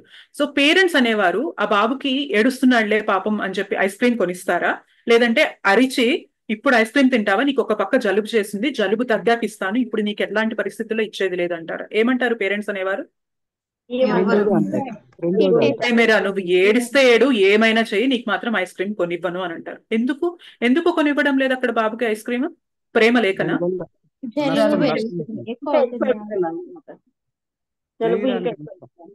యాక్చువల్ గా ప్రేమ ఉంది కాబట్టే వాళ్ళు ఏమంటున్నారు, నీకు ఇప్పుడు ఐస్ క్రీమ్ తినడం మంచిది కాదు. తింటే మేబీ నీకు కొంచెం ఆనందం వస్తుందేమో, కానీ అది తినడం వల్ల నువ్వు అంతకన్నా ఎక్కువ బాధపడతావు. సో ఇదంతా అవుట్ ఆఫ్ లవ్. మనం ప్రేమ వల్లనే ఆలోచిస్తామా, లేదంటే ఊరికే ఏదో అన్నట్టుగా చేస్తామా? ప్రేమ వల్లనే ఇదంతా ఆలోచిస్తాం కదా. అలా కాదు, ఆ బాబు పేరెంట్స్ దగ్గరికి వెళ్ళలేదు, సంభవం ఎవరో పక్కింటి వాళ్ళ దగ్గరకో అలా వెళ్ళి ఏడుస్తున్నాడు అనుకోండి. వాళ్ళు ఏం చేస్తారు? అయ్యో పాపం బాబు ఏడుస్తున్నాడు అని చెప్పి ఇచ్చేసే ఛాన్సెస్ ఉన్నాయా లేవా? ఐస్ క్రీమ్ కొని ఇచ్చే ఛాన్సెస్ ఎక్కువ ఉంటాయి అన్నమాట. సో ఎందుకంటే వాళ్ళకి ప్రేమ లేదా అంటే లిటరల్ గా ప్రేమ లేదు అని అనుకోవద్దు. దీన్ని కంపారిజన్ అనేది ఎందుకు ఇస్తున్నానంటే, పేరెంట్స్ అనేవాళ్ళు మేబీ మనకి అప్పుడు కష్టమైనా కానీ మన మంచి కోసం మన పైన ప్రేమతో వాళ్ళు ఏది కరెక్ట్ ఏది రాంగ్ అన్నది ఆలోచించి మనకి ఇస్తారు. సో అలానే మన దేవతల ఆరాధన, కృష్ణుని యొక్క ఆరాధన డిఫరెన్స్ ఏంటి అంటే, మనం ఏదన్నా కర్మ చేసినప్పుడు దాని వల్ల రిజల్ట్ మంచిదా కాదా ఇదంతా దేవతలు ఆలోచిస్తారా అండి? ఆలోచించాలి. No. ఆలోచించరు. యాక్చువల్ గా మనం ఏదన్నా కర్మ చేసినప్పుడు దానికి రిలేటెడ్ గా వాళ్ళు రిజల్ట్ అనేది ఇచ్చేస్తారు. అంటే వాళ్ళు మన పైన ఇది ఇప్పుడు ఈ వ్యక్తికి ఇవ్వడం కరెక్ట్ కాదు అన్న ఆలోచన అనాలిసిస్ అనేది దేవతల్ని వర్షిప్ చేసినప్పుడు జరగదన్నమాట. బట్ అలా కాకుండా మనం ఒక కోరికతో కృష్ణ దగ్గరికి వెళ్ళండి, కృష్ణ ఒకవేళ అది మనకి మంచిది కాదు అంటే ఏడ్చి గీ పెట్టినా కానీ కృష్ణ ఇవ్వరు. ఇది జరుగుతుందా జరగదా? జరుగుతుంది అంతే. మేబీ మనకు అనిపిస్తుంది ఎందుకు ఇలా చేయడం, నేను అడిగింది ఇవ్వడం లేదు కృష్ణ అని చెప్పి మనకు అనిపిస్తుంది. కానీ కొన్ని రోజుల తర్వాత లేదంటే కొంత సమయం తర్వాత, లేదు ఒక గురువుని కానీ సాధు శాస్త్రాల్ని మనం కన్సల్ట్ చేసినప్పుడు అర్థమైంది అనమాట, కృష్ణ అది నీకు ఎందుకు ఇవ్వడం లేదు అని. ఎందుకంటే అది ఇవ్వడం వల్ల నీకు వచ్చే బెనిఫిట్ కన్నా కూడా అది నీకు పొందడం వల్ల నీకు వచ్చే నష్టం అనేది ఎక్కువ ఉంటుంది. సో కృష్ణ ఏం చేస్తారు అంటే ప్రేమతో ఆలోచిస్తారనమాట. ఇది నీకు ఇప్పుడు కరెక్ట్ కాదు కాబట్టి నీకు ఇది ఇవ్వను అని చెప్పి కృష్ణ మన పైన ఆ భావాన్ని చూపిస్తూ మనకి చేస్తారు. బట్ దేవతలు అలా కాదనమాట. నువ్వు క్రెడిట్ చేసావా, నువ్వు కర్మ చేసావా దానికి అనుగుణంగా నేను నీకు రిజల్ట్ ఇచ్చేస్తాను, నేను ఇంకా మిగిలినవి నేను పట్టించుకోను అని చెప్పి దేవతల ఆరాధన, దేవతలు మనకి రిజల్ట్స్ అనేది అలా ఇస్తారనమాట. అండ్ ఇంకొకటి ఏంటి అంటే, ఇప్పుడు మనకి బెస్ట్ ఎగ్జాంపుల్ హిరణ్యకశిపు తీసుకోవచ్చు. హిరణ్యకశిపు ఎవరిని ఆరాధిస్తారండి? ఎవరి దగ్గర వరాలు పొందుతారు? బ్రహ్మదేవుడి దగ్గర వరాలు పొందుతారు. అయితే ఏం వరం అడుగుతారు బ్రహ్మదేవుణ్ణి?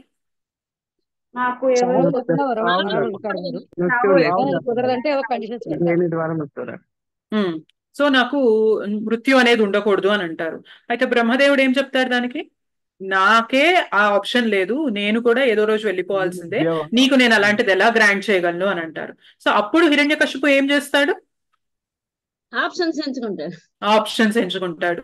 నేను పొద్దున చావకూడదు, రాత్రి చావకూడదు, నేను మనిషితో చావకూడదు, మృగంతో చావకూడదు, నేను ఆ 12 నెలల్లో ఏ నెలలోనూ చావకూడదు, నేను అస్త్రంతో చావకూడదు, శస్త్రంతో చావకూడదు, ఇలా బోలెడన్ని ఆ వరాలు అనేవి కోరుకుంటారు. ఏంటి మాతాజీ? ఇంట్లోనే చనిపోకూడదు, బయట చనిపోకూడదు. కరెక్ట్. ఇంటి లోపల చనిపోకూడదు, ఇంటి బయట చనిపోకూడదు, ఇలా మొత్తం అన్ని క్లాజెస్ అనేవి చెప్తారనమాట. ఫైనల్ గా ఇంకొకటి అడుగుతారు ఏంటంటే, నువ్వు సృష్టించిన వారి చేతిలో నేను చావకూడదు అంటారనమాట. బ్రహ్మకి ఇంక అర్థమైంది, ఓకే నువ్వు కోరుకున్నావు కానీ నువ్వు ఇక్కడ ఒక చిన్న తిరకాసు కోరుకున్నావు. ఏంటి? నేను సృష్టించిన వారి ఎవ్వరూ కూడా నిన్ను చంపకూడదు అని కోరుకున్నావు. యాక్చువల్ గా నన్ను సృష్టించిన ఆయన ఒకరు ఉన్నారు, ఆయన చేతిలో నీ చావు అనేది రాసి పెట్టుంది, నువ్వు ఎన్ని కోరుకున్నా గానీ అది మాత్రం తథ్యం అని చెప్పి బ్రహ్మదేవుడు వరాన్ని గ్రాంట్ చేస్తారు. సో ఈ వరం పొందాక హిరణ్యకశ్యపులో ఏమన్నా మార్పు వచ్చిందా అంటే, తనలో ఏమన్నా ప్యూరిఫికేషన్ అనేది జరిగిందా? ఇంకా పెరిగింది బేసిక్ గా. ఎందుకంటే ఎలిజిబిలిటీ లేని వాళ్ళకి పవర్స్ వచ్చాయనుకోండి, ఏమైతే తెలుసా, వాళ్ళు దాన్ని ఇంకా వినాశనానికి వాడేస్తారు. అవునా కదా? అన్ని పవర్స్ వచ్చేసాయి ఇప్పుడు నాకు. అంటే హిరణ్యకశిపు దృష్టిలో ఏంటి, నాకు ఇంకా చావే లేదు. మేబీ బ్రహ్మదేవుడు నేను చావు లేదు అన్న కోరికను నేను తీర్చను అన్నాడు, కానీ నేను అన్ని కండిషన్స్ అడిగేశాను, నన్ను ఏ విధంగా చంపొచ్చో వాటి ద్వారా నేను చావకూడదు అని చెప్పి అన్ని కండిషన్స్ అడిగేశాను అని చెప్పి హిరణ్యకశిపు ఒక మూర్ఖపు ఫీలింగ్ లో ఉంటారనమాట. సో హిరణ్యకశిపు ఎలా ఉంటారు, ఇప్పుడు నన్ను ఎవ్వరూ ఓడించలేరు, ఎవ్వరూ ఎదిరించలేరు, ఐఎమ్ ద మోస్ట్ పవర్ఫుల్ అని చెప్పి ఇదిలో ఉంటారనమాట. సో అందుకనే ఏం చేస్తారు, ప్రహ్లాద్ మహారాజ్ని ఎన్నో రకాలుగా బాధ పెడతారు. బట్ ఫైనల్ గా ఏమవుతుంది, కృష్ణ ఎలా వస్తారు, నరసింహస్వామిలా వస్తారు, చంపేస్తారు. హిరణ్యకశ్యపు వధ అనేది జరుగుతుంది. సో ఇక్కడ బ్రహ్మదేవుడి దగ్గర వరాలు పొందిన హిరణ్యకశ్యపులో శుద్ధీకరణ, పవిత్రీకరణ అనేది జరిగిందా?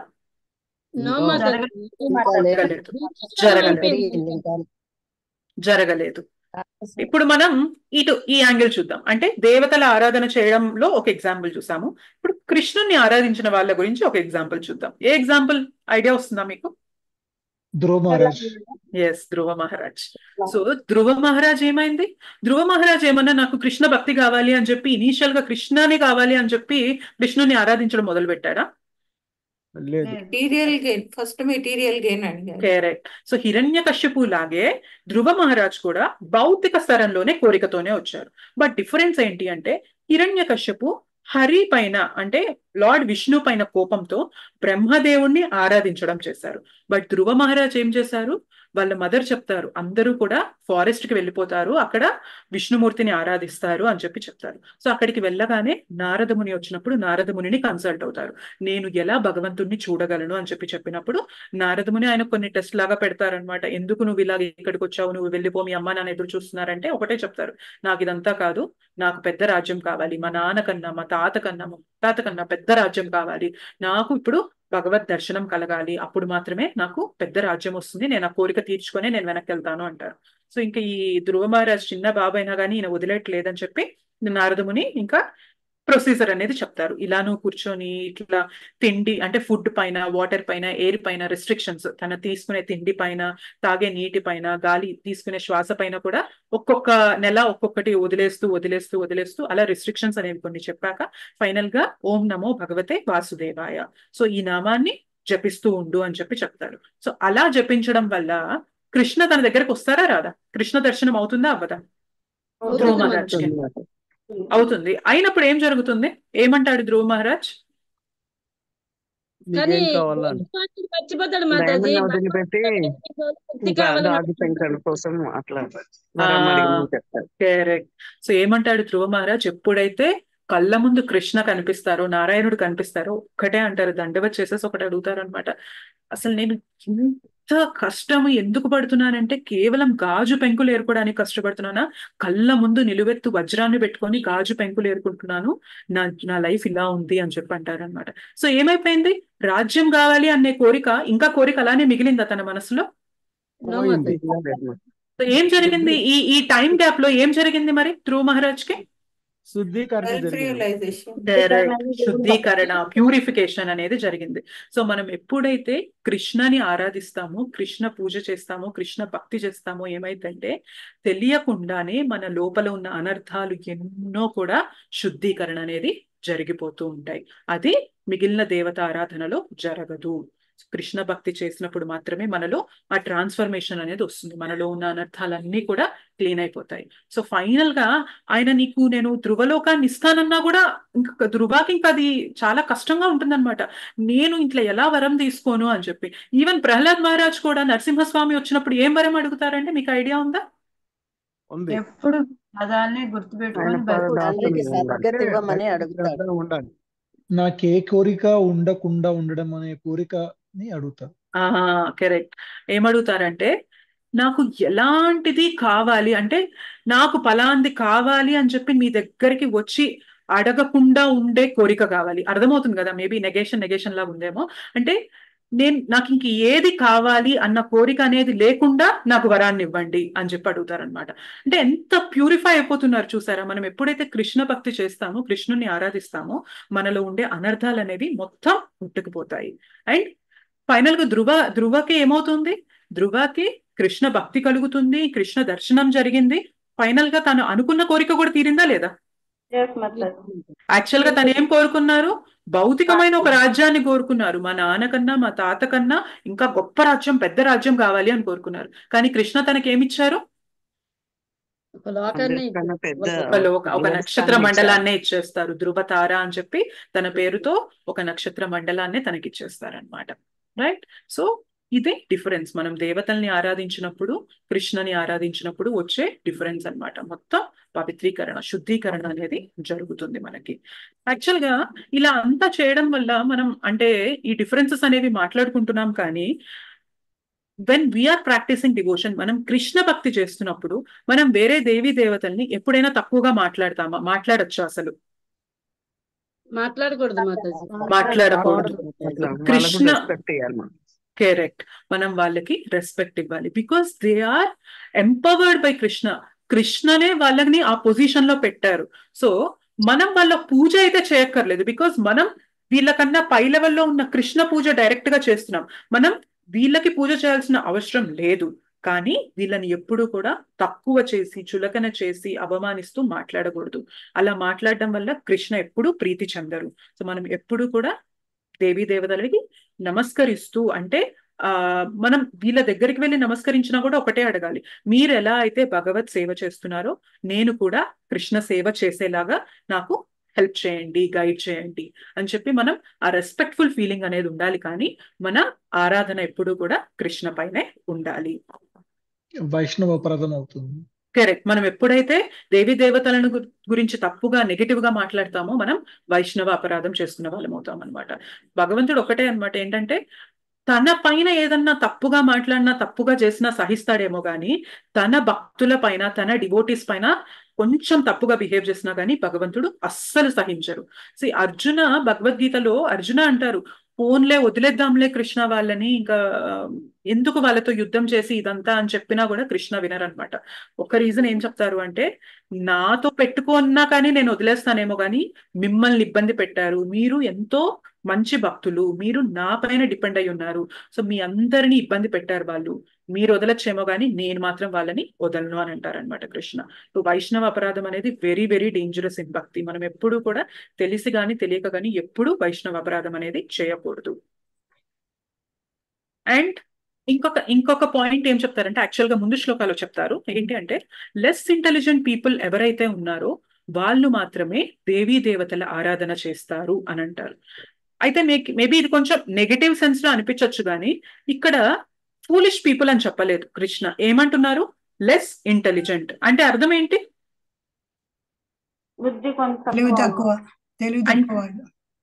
అంటే వాళ్ళకి నిజం ఇంటెలిజెన్స్ ఉంది కాబట్టే ఒక కరెక్ట్ సిస్టమ్ లో దేవీ దేవతల ఆరాధన అనేది తీసుకుంటున్నారు. So they have intelligence but they are less intelligent అంటారు అనమాట. But correct intelligence, high intelligence ఉన్న వాళ్ళు ఎవరిని ఆరాధిస్తారు? కృష్ణానే ఆరాధిస్తారు. అది మనకి ఎక్కడ వస్తుంది అంటే ఆ శ్లోకము నేను ఒక్కసారి మీకు షేర్ చేస్తాను. మరి మంచి ఇంటెలిజెంట్ ఉన్న వాళ్ళు ఎవరిని ఆరాధిస్తారు అని చెప్పి మనకి ఎక్కడ వస్తుంది అంటే,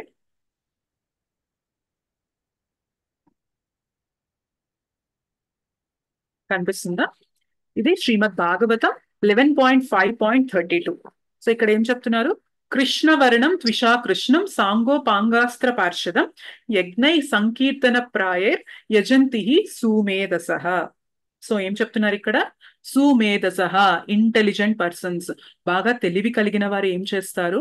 వాళ్ళు ఈ సంకీర్తన యజ్ఞంలో పాల్గొంటారు అని చెప్పి మనకి శ్రీమద్ భాగవతం చెప్తుంది. రైట్. సో లెస్ ఇంటెలిజెంట్ వాళ్ళు దేవీ దేవతల ఆరాధన చేస్తారు, but who are with right and proper intelligence they worship me, వాళ్ళు ఈ నామ సంకీర్తన ఆర్ కృష్ణ భక్తి అనేది వాళ్ళు చేస్తారు అని చెప్పి చెప్తున్నారు. అండ్ అయితే ఇక్కడ ఇంకొక పాయింట్ స్ట్రెస్ చేస్తారనమాట, ఎలాంటి సందేహం లేకుండా నా భక్తి చేసిన వారు నా ధామానికి, నా దగ్గరికి వస్తారు అని చెప్పి ఇందాక పర్పోర్ట్లో చెప్తారు. అంటే వితౌట్ ఎనీ డౌట్, మీరేమీ డౌట్స్ పెట్టుకోవాల్సిన అవసరం లేదు, ఖచ్చితంగా నా భక్తి చేసిన వారు నా ధామానికి వస్తారు అని చెప్తున్నారు. అయితే నన్ను వర్షిప్ చేసిన వారు, నా భక్తి చేసిన వారు నా ధామానికి వస్తారని కృష్ణ చెప్తున్నారు కదా, మరి కలికాలంలో కృష్ణ ఎలా వస్తారు? కలికి అవుతారు.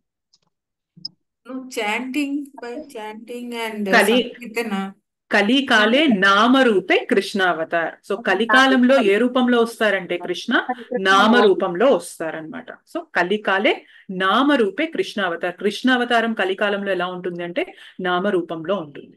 మరి కృష్ణ నా భక్తి చేసిన వాళ్ళు నా ధామానికి వస్తానంటున్నారు, అండ్ నేను కలికాలంలో ఎలా వస్తాను అంటే నామరూపంలో వస్తానంటున్నారు. మరి ఇప్పుడు నామాన్ని తీసుకున్న వారు ఎక్కడికి వెళ్తారు? భగవద్ధామానికి వెళ్తారు. బికాస్ కృష్ణకి నామానికి తేడా లేదు. మనం కృష్ణని వర్షిప్ చేస్తే కృష్ణధామానికి వెళ్ళొచ్చు. మరి కృష్ణ నామంగా వచ్చారు. మరి ఇప్పుడు మనం చాంటింగ్ అని, ఈ కీర్తన అని ఇవి చేయడం వల్ల మనం ఏం చేస్తున్నాము? కృష్ణకే భక్తి చేస్తున్నాం. సో మరి నామ రూపంలో మనం కృష్ణకి భక్తి చేయడం వల్ల కూడా మనము ఖచ్చితంగా భగవద్ధామానికే వెళ్తాము. ఇందులో డౌట్ పెట్టుకోవాలని చెప్తున్నారా కృష్ణ? లేదు. No doubt, without any doubt you will come to me అని చెప్పి కృష్ణ చెప్తున్నారు. అయితే యూజువల్ గా మనం ఏమనుకుంటూ ఉంటామంటే, ఎవ్రీ టైమ్ మన లైఫ్ లో ఏదైనా ప్రాబ్లం వచ్చినప్పుడు ఒకటే అనుకుంటాం, ఈ ఒక్క ప్రాబ్లం సాల్వ్ అయితే చాలు, ఇంకా నా లైఫ్ హ్యాపీగా ఉంటుంది, పీస్ఫుల్ గా ఉంటుంది అని అనుకుంటాం. సో మనం ఎంతో కష్టపడతాం ఆ ప్రాబ్లం అనేది మనం సాల్వ్ చేసుకోవడానికి, డిఫరెంట్ సోర్సెస్ నుంచి, అంటే వివిధ రకాలుగా మనం ఆ ప్రాబ్లమ్ ని సాల్వ్ చేయడానికి ట్రై చేస్తాం. ఆ ప్రాబ్లం సాల్వ్ అయ్యాక ఎక్కువ కాలం మనం పీస్ఫుల్ గా ఉంటామా, లేదా నెక్స్ట్ ఇంకొక ప్రాబ్లం అనేది వచ్చేస్తుందా? వస్తూనే ఉంటాయి. పోతూనే ఉంటది. కరెక్ట్. సో ప్రాబ్లం మనం అనుకున్నట్లుగా ఒక ప్రాబ్లం సాల్వ్ అయితే ఇంకా నేను హ్యాపీగా ఉంటాను అన్న విషయం అనేది కష్టం, కుదరని విషయం అనమాట. సో ఈ ప్రాబ్లం అయ్యాక ఇంకొక ప్రాబ్లం, ఆ ప్రాబ్లం సాల్వ్ చేసుకున్నాక ఇంకొక ప్రాబ్లం. బికాస్ ఈ భౌతిక జగత్తులో దీనికి అధికారి ఎవరు? మాయాదేవి. సో మాయాదేవి, దుర్గాదేవి ఏం పట్టుకొని ఉంటుంది? త్రిశూలం పట్టుకొని ఉంటుంది. త్రిశూలానికి 3 శూలాలు ఉంటాయి: ఆధ్యాత్మిక, ఆది దైవిక, ఆది భౌతిక. ఈ 3 క్లేశాలతో మనల్ని ఎప్పుడు దుర్గాదేవి పొడుస్తూనే ఉంటుంది అనమాట. మీరు ఇక్కడ ఉండకూడదు, వెళ్ళిపోండి వెళ్ళిపోండి వెళ్ళిపోండి అని చెప్పి దుర్గాదేవి మనకి ఆ త్రిశూల్ ద్వారా చూపిస్తూనే ఉంటుంది. మరి అలా వెళ్ళిపోవాలంటే ఏంటి మార్గం? నామం పట్టుకోవడం.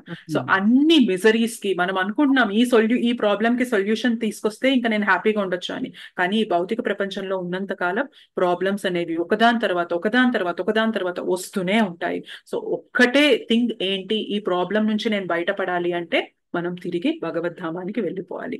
అండ్ భగవద్ధామానికి వెళ్ళాలి అంటే కృష్ణ ఇక్కడ మార్గం చెప్పేస్తున్నారు. ఏంటి? నా భక్తి చేసిన వాళ్ళు నా ధామానికి వచ్చేస్తారు. అండ్ ఒక్కసారి అక్కడికి వెళ్ళాక తిరిగి మళ్ళీ మనకి ఇక్కడికి రావాల్సిన అవసరం లేదు అని చెప్పి కృష్ణ చెప్తున్నారు.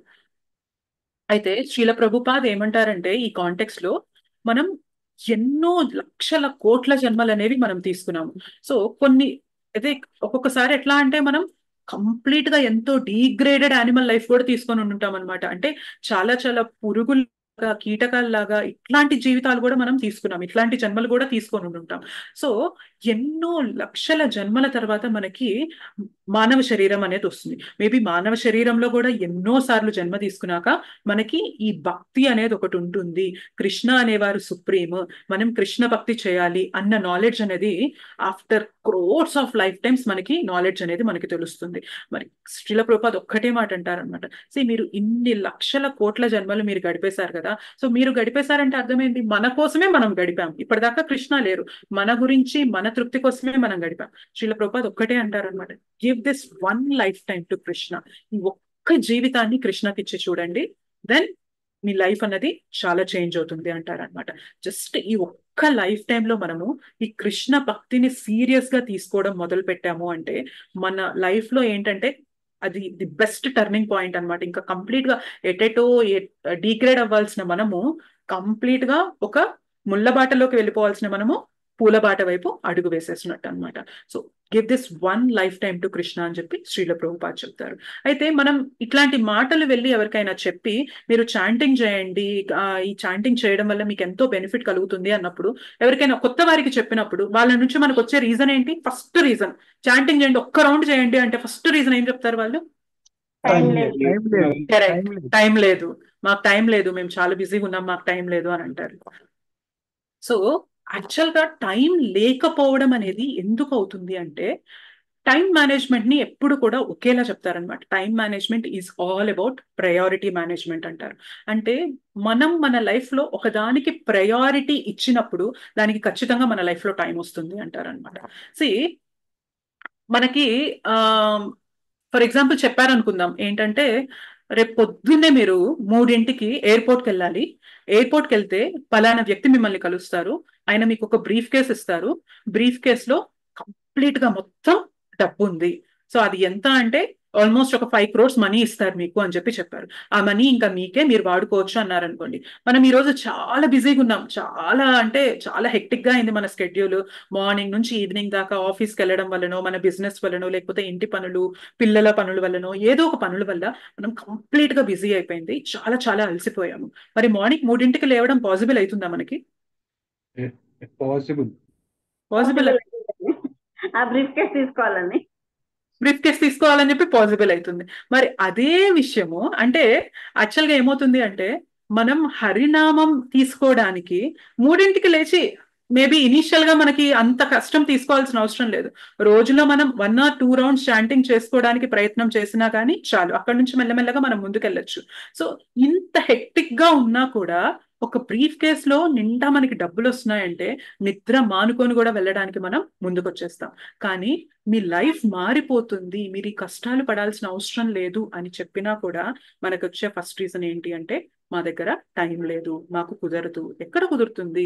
పొద్దు నుండి రాత్రి దాకా మా పనులు చూసారా, మేము ఆఫీస్కి వెళ్ళి వస్తున్నాము, ఎన్ని కాల్స్ తీసుకుంటున్నాము, ఎంతమంది క్లయింట్స్ తో మాట్లాడుతున్నాము, ఎన్ని బిజినెస్ డీలింగ్స్ చేస్తున్నాము, లేచినప్పటి నుంచి రాత్రి దాకా మా డే అంతా ఆక్యుపై అయిపోతుంది, ఎక్కడ కుదురుతుంది మాకు చాటింగ్ అని అంటారు. అవునా కదా? Is it a common thing or not? Common thing. అయితే ఒక్కసారి మనం మన డేని అనలైజ్ చేసుకుంటే మనకి బెస్ట్ టైం కిల్లర్ ఏంటండి? Gossips, cell phone, TV, OTT, social media, Facebook, Instagram, WhatsApp, YouTube, politics, ఇవన్నీ కూడా ఇంకా బెస్ట్ థింగ్ అంటే ఇంకా చెప్పక్కర్లేదు మన సెల్ ఫోన్ అనమాట.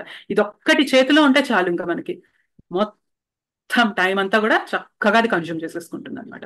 సో మనం జస్ట్ అనలైజ్ చేసుకున్నా కానీ మనకి డే అర్థమైతే. యాక్చువల్గా మనం ఎంతో అనుకుంటాం పొద్దు నుండి రాత్రి దాకా నాకు తీరిక లేదు, నాకు టైమే సరిపోతుంది అని. బట్ ఒక్కసారి మన డేని చూసుకుంటే మనకు అర్థమైంది ఎన్నో గంటల కొద్ది టైం మనము ఆ సెల్ ఫోన్ లో గడిపేస్తాము. పోనీ ఏమైనా ఉపయోగపడేది చూస్తామా అంటే వాళ్ళేదో షార్ట్స్ చేశారని, వీళ్ళేదో ఇన్స్టాగ్రామ్ లో రీల్స్ పెట్టారని చెప్పి సో అక్కర్లేనివి చూస్తూ ఉంటాం. అండ్ ఇంకా కొంతమంది అయితే ఎంతోసేపు ఫోన్ మాట్లాడుతూ ఉంటారు, ఇంకా సోషల్ మీడియాలో 24 గంటలు ఉంటూ ఉంటారు. సో యాక్చువల్గా భక్తి చేయాలి అంటే మనకున్న రెస్పాన్సిబిలిటీస్ ని పక్కన పెట్టి కృష్ణ భక్తి చేయమని ఎప్పుడైనా చెప్తారా అండి? మన ఆచార్యాస్ కానీ మన గురువులు కానీ మనకున్న బాధ్యతల్ని పక్కన పెట్టి భక్తి చేయండి అని ఎవరైనా మనకి చెప్తారా అసలు? చెప్పరు. ఈవెన్ అర్జున నేను ఇదంతా వదిలేసి నేను గమ్ముగా అడవులకు వెళ్ళిపోతాను అని అంటే కృష్ణ ఒప్పుకుంటారా? నీ డ్యూటీ ఇది, యాజ్ ఎ క్షత్రియ నువ్వు ఫైట్ చేయాలి, ఇప్పుడు నీ ధర్మం ఇది అని చెప్పి చెప్తారు. సో మనం మనకున్న రెస్పాన్సిబిలిటీస్ ని పక్కన పెట్టి భక్తి చేయమని ఎవ్వరూ కూడా చెప్పరు. సో కానీ మనం టైం లేదు అంటున్నామంటే మనం మన డేని అనలైజ్ చేసుకోవచ్చు. మనం ఎన్నో గంటలు ఈ గాసిప్స్, పక్కన వాళ్ళు ఇలా అన్నారు, వాళ్ళు ఇలా అన్నారు, వాళ్ళు అలా చేశారు, వీళ్ళు ఇలా చేశారు. అండ్ ఇంకొంతమంది అయితే నా లైఫ్ లో మొత్తం చెడే జరిగింది, నా లైఫ్ లో అసలు ఏం మంచి జరిగింది, నా కర్మ ఇలా ఉంది, నేను అన్ని కష్టాలే అనుభవించాను. సో కొందరిని కదిలిస్తే ఏమంటారంటే ఎప్పుడు వాళ్ళు నెగిటివే చెప్తూ ఉంటారు అనమాట. సో మనం వాళ్ళకి చెప్తాము యాక్చువల్గా నువ్వు ఇంత కష్టపడుతున్నావు కాబట్టే కదా నీకు భక్తి చేయమని చెప్తున్నాము, సో ఈ కష్టాలన్నిటి నుంచి నువ్వు బయటకు వస్తావనే కదా భక్తి చేయమని చెప్తున్నాము అంటే వాళ్ళు భక్తి తీసుకుంటారా? తీసుకోరు. యాక్చువల్ గా చెప్పడంలోనే ఆనందం ఉంటుంది. అంటే నేను ఇంత కష్టపడ్డాను, నా లైఫ్ లో ఉన్నన్ని కష్టాలు ఇంకెవరికీ లేవు. యాక్చువల్ గా ప్రతి ఒక్కరం అలానే చెప్తాం, కానీ మనం ఎప్పుడైతే భగవద్గీత భాగవతం వింటూ ఉంటామో అర్థమైతే పాండవులు పడినంత కష్టం మనం పడ్డామండి ఎప్పుడైనా? ప్రహ్లాద్ మహారాజ్ పడిన కష్టం మనం ఎప్పుడైనా పడ్డామా? కష్టం అస్సలు కాదు.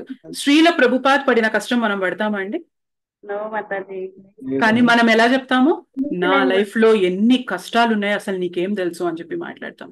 సరే వాళ్ళందరినీ పక్కన పెట్టేసిన కష్టాలు ఉన్నాయనే కదా భక్తి చేయమంటున్నాము, కొంచెం టైం తీసుకొని చెయ్యన్నా వింటారా? వినరు. Because many people they just want to exhibit, అలా చెప్పుకోవడంలోనే ఆనందం ఉంటుంది తప్ప నిజంగా సొల్యూషన్ ఇచ్చినప్పుడు తీసుకోవడానికి ఇష్టపడరు అనమాట. సో ఈ టైం మేనేజ్మెంట్ లేదు అనడానికి ఫస్ట్ రీజన్ ఏంటి అంటే వాళ్ళలో ప్రయారిటీ మేనేజ్మెంట్, ఇది ఎంత ప్రయారిటీ అనేది తెలియకపోవడం వల్లనే దీన్ని నిర్లక్ష్యం చేస్తున్నాం, ఈ భక్తిని నిర్లక్ష్యం చేస్తున్నాం. ఒక్కటే ఆలోచించండి, మనకి ఏ కష్టం వచ్చినా ఎలాంటి ప్రాబ్లం వచ్చినా మెయిన్ రీజన్ ఏంటి? అసలు ప్రాబ్లం మనం ఫేస్ చేస్తున్నాము అంటే దాని అర్థం ఏంటి? మనకి శరీరం ఉండబట్టే కదా ప్రాబ్లం.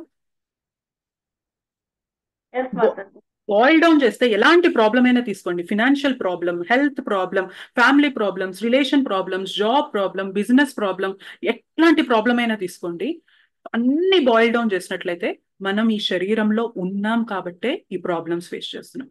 అరే భక్తి చెయ్యి, you will get a chance where you can get out of this material world. ఈ భౌతిక ప్రపంచం నుంచే నువ్వు బయటికి వెళ్ళిపోవచ్చు.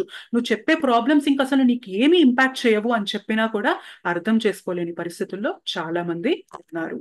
So this is the situation of the day. ఇట్లాంటి సిచ్యువేషన్ లో మనం ఉన్నాం అనమాట. సో యాక్చువల్గా ఏంటంటే మనము భౌతిక జీవితంలో చాలా విషయాలు ప్రోక్రాస్టినేట్ చేస్తూ ఉంటాం. అంటే ఏంటంటే తర్వాత చేద్దాంలే, చూద్దాంలే అని చెప్పి చేస్తూ ఉంటాము. అట్లాంటప్పుడు మనకి ఏం చెప్తారు మన పెద్దవాళ్ళు కానీ మన శ్రేయోభిలాషులు కానీ ఏం చెప్తారు? అట్లా తర్వాత చేద్దాం చూద్దాం అని చెప్పి ఉండకూడదు, ఎప్పుడు పనులు అప్పుడే చేసేసుకోవాలి అని చెప్పి చెప్తూ ఉంటారు. వింటామా లేదా ఇది?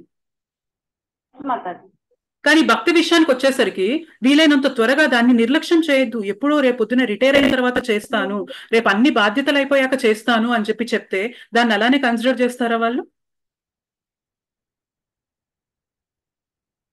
చేయరు మాతాజీ, చేయరు. అంటే దీన్ని నువ్వు పోస్ట్ పోన్ చేయాల్సిన విషయం కాదు, this is the serious thing, ఇది చాలా ఎంతో ఇంపార్టెంట్ విషయము అని చెప్పినా కూడా దాన్ని కన్సిడర్ చేయరు అనమాట. జస్ట్ అంటే తర్వాత చూద్దాంలే, మెల్లిగా చేద్దాంలే, ఇప్పుడు వచ్చిన తొందర ఏంటి అని చెప్పి చాలా మంది దీన్ని వెనకబడేస్తారనమాట. బికాస్ ఏంటంటే మనకి ఇందులో ఉన్న పొటెన్సీ తెలియదు, భక్తి ఎంత పవర్ఫుల్ అన్నది మనకి తెలియదు. అండ్ దీంట్లో మనము ఆ సీరియస్నెస్ అనేది, కమిట్మెంట్ అనేది చూపించడానికి కూడా మనము ముందుకి రావడం లేదనమాట. బికాస్ దాని రిజల్ట్ అనేది తెలియడం లేదు కదా. సో రిజల్ట్ అనేది తెలిసినప్పుడు మనం ఆటోమేటిక్గా దానికి ప్రయారిటీ ఇవ్వడం అనేది మొదలు పెట్టేస్తాం అనమాట. యాక్చువల్గా మనకి పరీక్షిత్ మహారాజ్ కి ఏం చెప్తారు, 7 రోజుల్లో నువ్వు చనిపోబోతున్నావు అని చెప్పి చెప్తారు. సో పరీక్షిత్ మహారాజ్ ఒక విధంగా చూసుకుంటే చాలా చాలా లక్కీ అనమాట. ఎందుకు లక్కీ అంటున్నానంటే బికాస్ హీ నోస్ ఎప్పుడు చనిపోతున్నారనే విషయం పరీక్షిత్ మహారాజ్ కి తెలుసు. మరి మనలో అలా ఎవరికైనా పాసిబిలిటీ ఉందా? లేదు. సో ఇప్పుడు పరీక్షిత్ మహారాజ్ కున్న అదృష్టం ఏంటి అంటే ఆయనకి తెలుసు 7 రోజులే సమయం ఉంది నాకు, ఈ 7 రోజుల్లో నేను ఏం చేస్తే నాకు మంచిది అని చెప్పి పరీక్షిత్ మహారాజ్ కి ఒక చిన్న పాజిటివ్ థింగ్ అనమాట. అంటే చనిపోవడం అనేది నెగిటివ్ అనుకున్నా కానీ అది ఎప్పుడు జరుగుతుంది అని తెలుసు, అప్పుడు ఏం చేయాలి అని చెప్పి తను గురువుల్ని, ఆచార్యుల్ని సంప్రదిస్తారు. బట్ మన జీవితంలో ఏమవుతుంది అంటే మనకి ఆ లాస్ట్ మూమెంట్స్ ఎప్పుడు, మనకి మృత్యు అనేది ఎప్పుడు వస్తుంది అనేది మనకి ఎవ్వరికీ తెలియదు అనమాట. So death is like an exam అంటారు. యూజువల్ గా మనం భౌతికంగా రాసే ఎగ్జామ్స్ ఎలా ఉంటాయి అంటే మనకి ఎగ్జామ్ ఎప్పుడు ఉంటుందో తెలుసు. ఇప్పుడు మనం స్కూల్లో రాస్తున్నాము, పలానా రోజు తెలుగు ఎగ్జామ్, పలానా రోజు ఇంగ్లీష్ ఎగ్జామ్, పలానా రోజు మ్యాథ్స్ అని, ఇట్లా మనకి తెలుసు. సో ఎగ్జామ్ ఎప్పుడో తెలుసు, కానీ క్వశ్చన్స్ ఏమొస్తాయి అనేది మనకు తెలియదు. అవునా కదా? కానీ జీవితం అనే ఈ సిలబస్ లో ఏమవుతుంది తెలుసా, ఎగ్జామ్ ఎప్పుడు ఉంటుందో తెలియదు, క్వశ్చన్ ఏంటో అనేది తెలుసు. క్వశ్చన్ ఏంటి? డెత్ అనే ఎగ్జామ్ ఎప్పుడు ఉంటుందో తెలియదు, బట్ క్వశ్చన్ ఏంటో తెలుసు. కరెక్ట్. చివరిలో ఎవరి స్మృతి జరిగింది, ఏం స్మృతి జరిగింది, ఇదే question. Everybody has the same question అనమాట. ప్రతి ఒక్కరు ఇక్కడ అంటే ఈ భౌతిక జగత్తులో మనం బాడీ తీసుకున్న ప్రతి ఒక్కరికి కూడా ఒక్కటే question, what is your thought at the point of your death, at the moment of your death. మరణించే సమయంలో మన ఆలోచన, మన స్మృతిలో ఎవరున్నారు, ఇదే క్వశ్చన్. కానీ ప్రాబ్లం ఏంటి అంటే ఎగ్జామ్ ఎప్పుడు ఉంటుందో తెలియదు. బట్ భౌతికంగా ఏంటంటే మనకి ఎగ్జామ్ ఎప్పుడు ఉంటుందో తెలుసు, క్వశ్చన్స్ తెలియవు అనమాట. సో ఇక్కడ చూసుకున్నట్లయితే మరి మనకి సింప్లిఫై అయిపోయింది. ఒక్కటే ఏంటి అంటే చివరి నిమిషంలో నా స్మృతిలో నారాయణుడు ఉన్నాడు అంటే నేను మళ్ళీ ఇక్కడికి రావాల్సిన అవసరం లేదు. మరి చివరి నిమిషంలో స్మృతిలో నారాయణుడు ఉండాలి, ఆ చివరి నిమిషం ఎప్పుడు వస్తుంది అని తెలియనప్పుడు మరి మనం ఏం చేయాలి? జీవితాంతం కూడా మనము నారాయణ స్మృతి వచ్చే పనుల్లో మనం ఇన్వాల్వ్ అవ్వాలి. అప్పుడే లైఫ్ ఎండ్ అయ్యే మూమెంట్ లో మనకి నారాయణ స్మృతి అనేది కలుగుతుంది. ఏదో సడన్ గా మ్యాజికల్ గా అలాగ నారాయణ స్మృతిలోకి వచ్చేస్తారండి? రారు. పాసిబిలిటీనే లేదు. ఎందుకంటే లైఫ్ అంతా కూడా మనం ఈ అటాచ్మెంట్స్ కి బాగా అసోసియేట్ అయిపోయి ఉంటాం. నా ఫ్యామిలీ, నా పిల్లలు, నా వాళ్ళు, నా ఇది అని చెప్పి అసోసియేట్ అయిపోయి ఉంటాం, బాగా అటాచ్ అయిపోయి ఉంటాం. సో లైఫ్ చివరిలో మనకి నారాయణ స్మృతి అనేది జరగదు. సో డెత్ అనేది ఎప్పుడు వస్తుంది అనేది మనకి తెలియదు. మరి పరీక్షిత్ మహారాజ్ కి ఆ ఛాన్స్ ఉంది, మనకి ఆ ఛాన్స్ అనేది లేదు. సో ఈ ప్రాసెస్ అనేది మనం ఎంత సీరియస్ గా తీసుకోవాలి, ఎంత కమిట్మెంట్ చూపించాలి అనేది మనం అర్థం చేసుకోవాలి. బికాస్ సింపుల్ థింగ్, ఒక్కసారి నాకు నారాయణ స్మృతి జరిగిందా అంతే, కథం అయిపోయింది, ఇంకా స్టోరీ అయిపోయింది, ఇంకా ఫైనల్ 100/100 వచ్చేసినట్లే మనకి. అవునా కదా? Simple thing. ఎగ్జామ్ అనేది సింపుల్ అనమాట. కానీ దాన్ని పాస్ అవ్వాలి అంటే మనం ఈ ప్రాసెస్ ఏదైతే ఇచ్చారో మనకి ఆచార్యస్, దీన్ని సీరియస్ గా తీసుకుంటేనే మనకి ఫైనల్ గా ఆ రిజల్ట్ అనేది వస్తుంది. మనం ఎంత మాత్రం సీరియస్ గా తీసుకుంటున్నాము, ఎంత సిన్సియారిటీ, కమిట్మెంట్ చూపిస్తున్నాం అనేది మన పైన డిపెండ్ అయి ఉంటుంది. Simple thing. ఎవరి ఆరాధన చేస్తే అక్కడికి చేరుతారు, అండ్ నా ఆరాధన చేసినప్పుడు, నా పూజ చేసినప్పుడు నా ధామానికి వచ్చేస్తారు అని కృష్ణ చెప్పినప్పుడు, అండ్ శ్రీల ప్రభుపాద్ అండ్ మన ఆచార్యస్ ఈ ప్రాసెస్ ని సింప్లిఫై చేసేసారు. నువ్వు కూర్చొని గంటలు గంటలు యజ్ఞాలు, యాగాలు, తపస్సులు, ఆస్టెరిటీస్ ఇవన్నీ చేయాల్సిన అవసరం లేదు. చిన్న చిన్న నియమాలు అండ్ ఈ చెప్పిన స్మూత్ ఈజీ ప్రాసెస్ లో మనం కనుక ఫాలో అయిపోయినట్లయితే చివరి నిమిషంలో మనకి అంతే నారాయణ స్మృతి అనేది జరిగే ఛాన్స్ ఉంది. ఒకవేళ లేదు, మనకి ఇంకొన్ని భౌతిక కోరికలు లేదంటే ఇంకొన్ని అటాచ్మెంట్స్ ఉన్నా కూడా కృష్ణ ఏం చేస్తారు, నువ్వు ఆల్రెడీ కొంచెం మొదలు పెట్టావు కాబట్టి నెక్స్ట్ లైఫ్ లో నీకు ఇంకా బెటర్ ఛాన్స్ ఇస్తాను, సో దట్ నువ్వు కంటిన్యూ చేయొచ్చు అని చెప్పి మనకి అక్కడ కూడా ఫెసిలిటీ ఇస్తున్నారు. సో ఈ ప్రాసెస్ అనేది ఎంత సింప్లిఫై చేసేసారు మనకి అనేది మనం ఒక్కసారి రియలైజ్ అయినప్పుడు, అంటే దీనివల్ల బెనిఫిట్ గుర్తుపెట్టుకోవాలి మనం. ఇన్ని ప్రాబ్లమ్స్ కి కారణము ఇక్కడ మనం ఈ భౌతిక శరీరంతో ఉండడం వల్లనే ఇన్ని ప్రాబ్లమ్స్ అనుభవిస్తున్నాము. అండ్ కృష్ణ దీని అంతటికీ సొల్యూషన్ ఇచ్చేస్తున్నారు. నా భక్తి చేస్తే నా ధామానికి వచ్చేసావంటే నీకు ఎలాంటి ప్రాబ్లం ఉండదు అని చెప్పి వన్ పాయింటెడ్ సొల్యూషన్ ఇచ్చేస్తున్నారు. భక్తి is the solution to each and every problem అని చెప్పి మనకి సింపుల్ గా ఒక్క పాయింట్ సొల్యూషన్ అనేది ఇచ్చేస్తున్నారు. మరి మనం ఎంత సిన్సియర్ గా, ఎంత కమిట్మెంట్ చూపిస్తూ, ఎంత డెడికేషన్ తో ఈ ప్రాసెస్ కి స్టిక్ అయి ఉండాలి అనేది మనం ఆలోచించుకోవాల్సిన విషయం. So this is about 9.25. So అర్థమైందా అండి? ఇంకేదైనా క్వశ్చన్స్ ఉన్నాయా? మాతాజీ క్లియర్ గా అర్థం బాగా చెప్పారు మాతాజీ. Thank you Mataji, Thank you so very much. Very బోల్. బాగా అర్థమైంది. ఏంటంటే మాతాజీ బుక్ రీడింగ్ క్లాస్ లో మాకు నిన్ననే ఈ శ్లోక అయింది. ఓకే మాతాజీ. 3 ఉంటది కదా, ఎస్. ఇప్పుడు నిన్ననే ఈ శ్లోక, ఈ 2 పత్రం పూలం పసుపు ఓకే నిన్ననే. Okay okay nice Mataji. Mataji చెప్పండి ఈ మాతాజీ. భాష్యంలో లాస్ట్ లోను నిరాకారవాదులు కూడా బ్రహ్మజ్యోతి నుండి పతితులగుదురు అని రాశారంటే అర్థం ఏమిటి? నిరాకారవాదులు అంటే ఎవరైతే భగవంతుని యొక్క ఇంపర్సనల్ ఫీచర్, ఆ బ్రహ్మ జ్యోతిని వాళ్ళు దానికి ఆరాధన చేసి వాళ్ళు భగవంతునితో ఐక్యం అవ్వాలి అని చెప్పి ప్రయత్నం చేస్తారు. అయితే వాళ్ళు వెళ్తారు, ఎక్కడికి చేరతారంటే వాళ్ళు ఈ ఇంపర్సనల్ బ్రహ్మని, ఈ బ్రహ్మజ్యోతిలో కలిసిపోతారనమాట. అయితే బ్రహ్మజ్యోతిలో కలిసిన వాళ్ళు ఇటర్నల్ గా అక్కడ ఉండలేరనమాట. ఎందుకంటే బ్రహ్మజ్యోతిలో మనకి యాక్చువల్ గా 3 కావాలి. సత్, చిత్, ఆనంద, ఈ 3 కావాలి మనకి. సత్ అంటే ఎప్పటికీ నిత్యంగా ఉండిపోవాలి, చిత్ అంటే జ్ఞానంతో కలిగి ఉండడము, ఆనంద అంటే నాకు ఎప్పుడు ఆనందం కావాలి. ఈ 3తోనే మనం చేయబడి ఉంటాం అనమాట. మన కాంపోజిషన్ సత్, చిత్, ఆనంద, ఈ 3 ఉండాలి మనకి. అయితే బ్రహ్మజ్యోతిలో చేరిన వారికి ఏమవుతుంది అంటే సత్ అండ్ చిత్ మాత్రమే ఉంటాయి అనమాట, ఆనంద ఉండదు. సో ఆనంద ఉండదు కాబట్టి, అంటే వాళ్ళకి బ్లెస్ ఉండదు అనమాట. బ్లెస్ ఉండదు కాబట్టి వాళ్ళు ఇక్కడ ఎక్కువ కాలం ఉండలేరు. వాళ్ళు మళ్ళీ తిరిగి ఈ భౌతిక జగత్తుకి రావాల్సిందే. మరి కృష్ణ దగ్గరికి వెళ్ళినప్పుడు మనకి సత్, చిత్, ఆనంద కూడా వస్తుంది. ఎందుకు ఆనంద వస్తుంది అంటే కృష్ణ దగ్గరికి వెళ్ళినప్పుడు, కృష్ణ యాజ్ ఎ భగవాన్ గా వెళ్ళినప్పుడు, బ్రహ్మజ్యోతి కూడా కృష్ణ ఫీచరే, కానీ ఇది ఇన్కంప్లీట్ ఫీచర్ అన్నమాట. కానీ భగవంతునిగా కృష్ణ యాజ్ ఏ భగవంతునిగా ఒక పర్సన్ గా మనం ఆరాధిస్తున్నప్పుడు ఏమవుతుంది అంటే అక్కడ మనకి భగవంతుని సేవ దొరుకుతుంది. సో మనం ఎప్పుడైతే భగవత్ సేవ చేస్తామో అక్కడ మనకి ఆనందం అనేది వస్తుంది అనమాట. సో ఆనందం లేకుండా మనం ఎక్కువ కాలం ఉండలేము. ఇప్పుడు మనం నార్మల్ లైఫ్ లో చూసుకున్నా కానీ we always want to do something, serve చేస్తూ ఉండాలి. బట్ భౌతిక ప్రపంచంలో రావడం వల్ల ఏమవుతుందంటే సర్వ్ చేసే మెంటాలిటీ పోయి సర్వీస్ చేయించుకోవాలి అన్న మెంటాలిటీ మనకు ఉంటుంది. ఎందుకంటే మనం కంటామినేట్ అయిపోయి ఉన్నాం కాబట్టి. కానీ మనం ఈ జపం చేసే కొద్దీ మనలో ఉన్న కల్మషాలు అనేవి పోయే కొద్దీ ఏమైతే తెలుసా, మనకు అనిపిస్తూ ఉంటుంది నేను ఏదైనా చేయాలి, కృష్ణ కోసం, భక్తుల కోసం, నా గురు మహారాజ్ కోసం ఏదైనా చేయాలి, వైష్ణవుల కోసం ఏదైనా చేయాలి, టెంపుల్కి వచ్చి ఏదైనా సర్వీస్ చేయాలి. సో ఏమైపోయింది, నేను పొందాలి అనుకునే ఇదిని, అంటే నేను ఎంజాయ్ చేయాలి అనుకునే ఇది పోయి నేను వేరే వారికి ఏదన్నా సేవ చేయాలి. సో అలా చేసినప్పుడు ఏమవుతుందంటే మనకు వచ్చే ఆనందం, తృప్తి అనేది వర్ణనాతీతం అనమాట. సో దాన్ని బ్లిస్ఫుల్ స్టేట్ అంటారు. మనం ఎప్పుడైతే భగవద్ ధామానికి వెళ్తామో మనకి సత్, చిత్, ఆనంద, కృష్ణ సేవ ద్వారా మనకి ఆనందం వస్తుంది. సో ఈ 3 ఉంటాయి కాబట్టే భగవద్ ధామానికి వెళ్ళినప్పుడు మళ్ళీ మనం తిరిగి రాము. కానీ బ్రహ్మజ్యోతికి వెళ్ళినప్పుడు తిరిగి ఎందుకు పడిపోతామంటే ఇక్కడ 2 మాత్రమే ఉంటాయి, సత్ అండ్ చిత్ మాత్రమే ఉంటాయి, ఆనందం ఉండదు. కాబట్టి ఇక్కడ ఎక్కువ కాలం ఉండలేం. గమ్ముగా అలా జ్యోతిలో కామ్గా అలా కూర్చొని ఉండమంటే అసలు మనకి పాసిబుల్ అవుతుందా? ఇంత అంటే హెయిర్ లో 1/10,000th పార్ట్ ఉన్న ఒక స్పిరిట్ స్పార్క్ మన లోపల ఉంటేనే మన బాడీని ఒక చోట కూర్చోమంటే కూర్చుంటుందా? కూర్చోదు. ఏదో ఒకటి చేయాలి చేయాలి చేయాలి అంటే యాక్టివిటీ అనేది సోల్ యొక్క నేచర్ అన్నమాట. ఏదో ఒకటి చేయాలి అని చెప్పి ఉంటూ ఉంటుంది.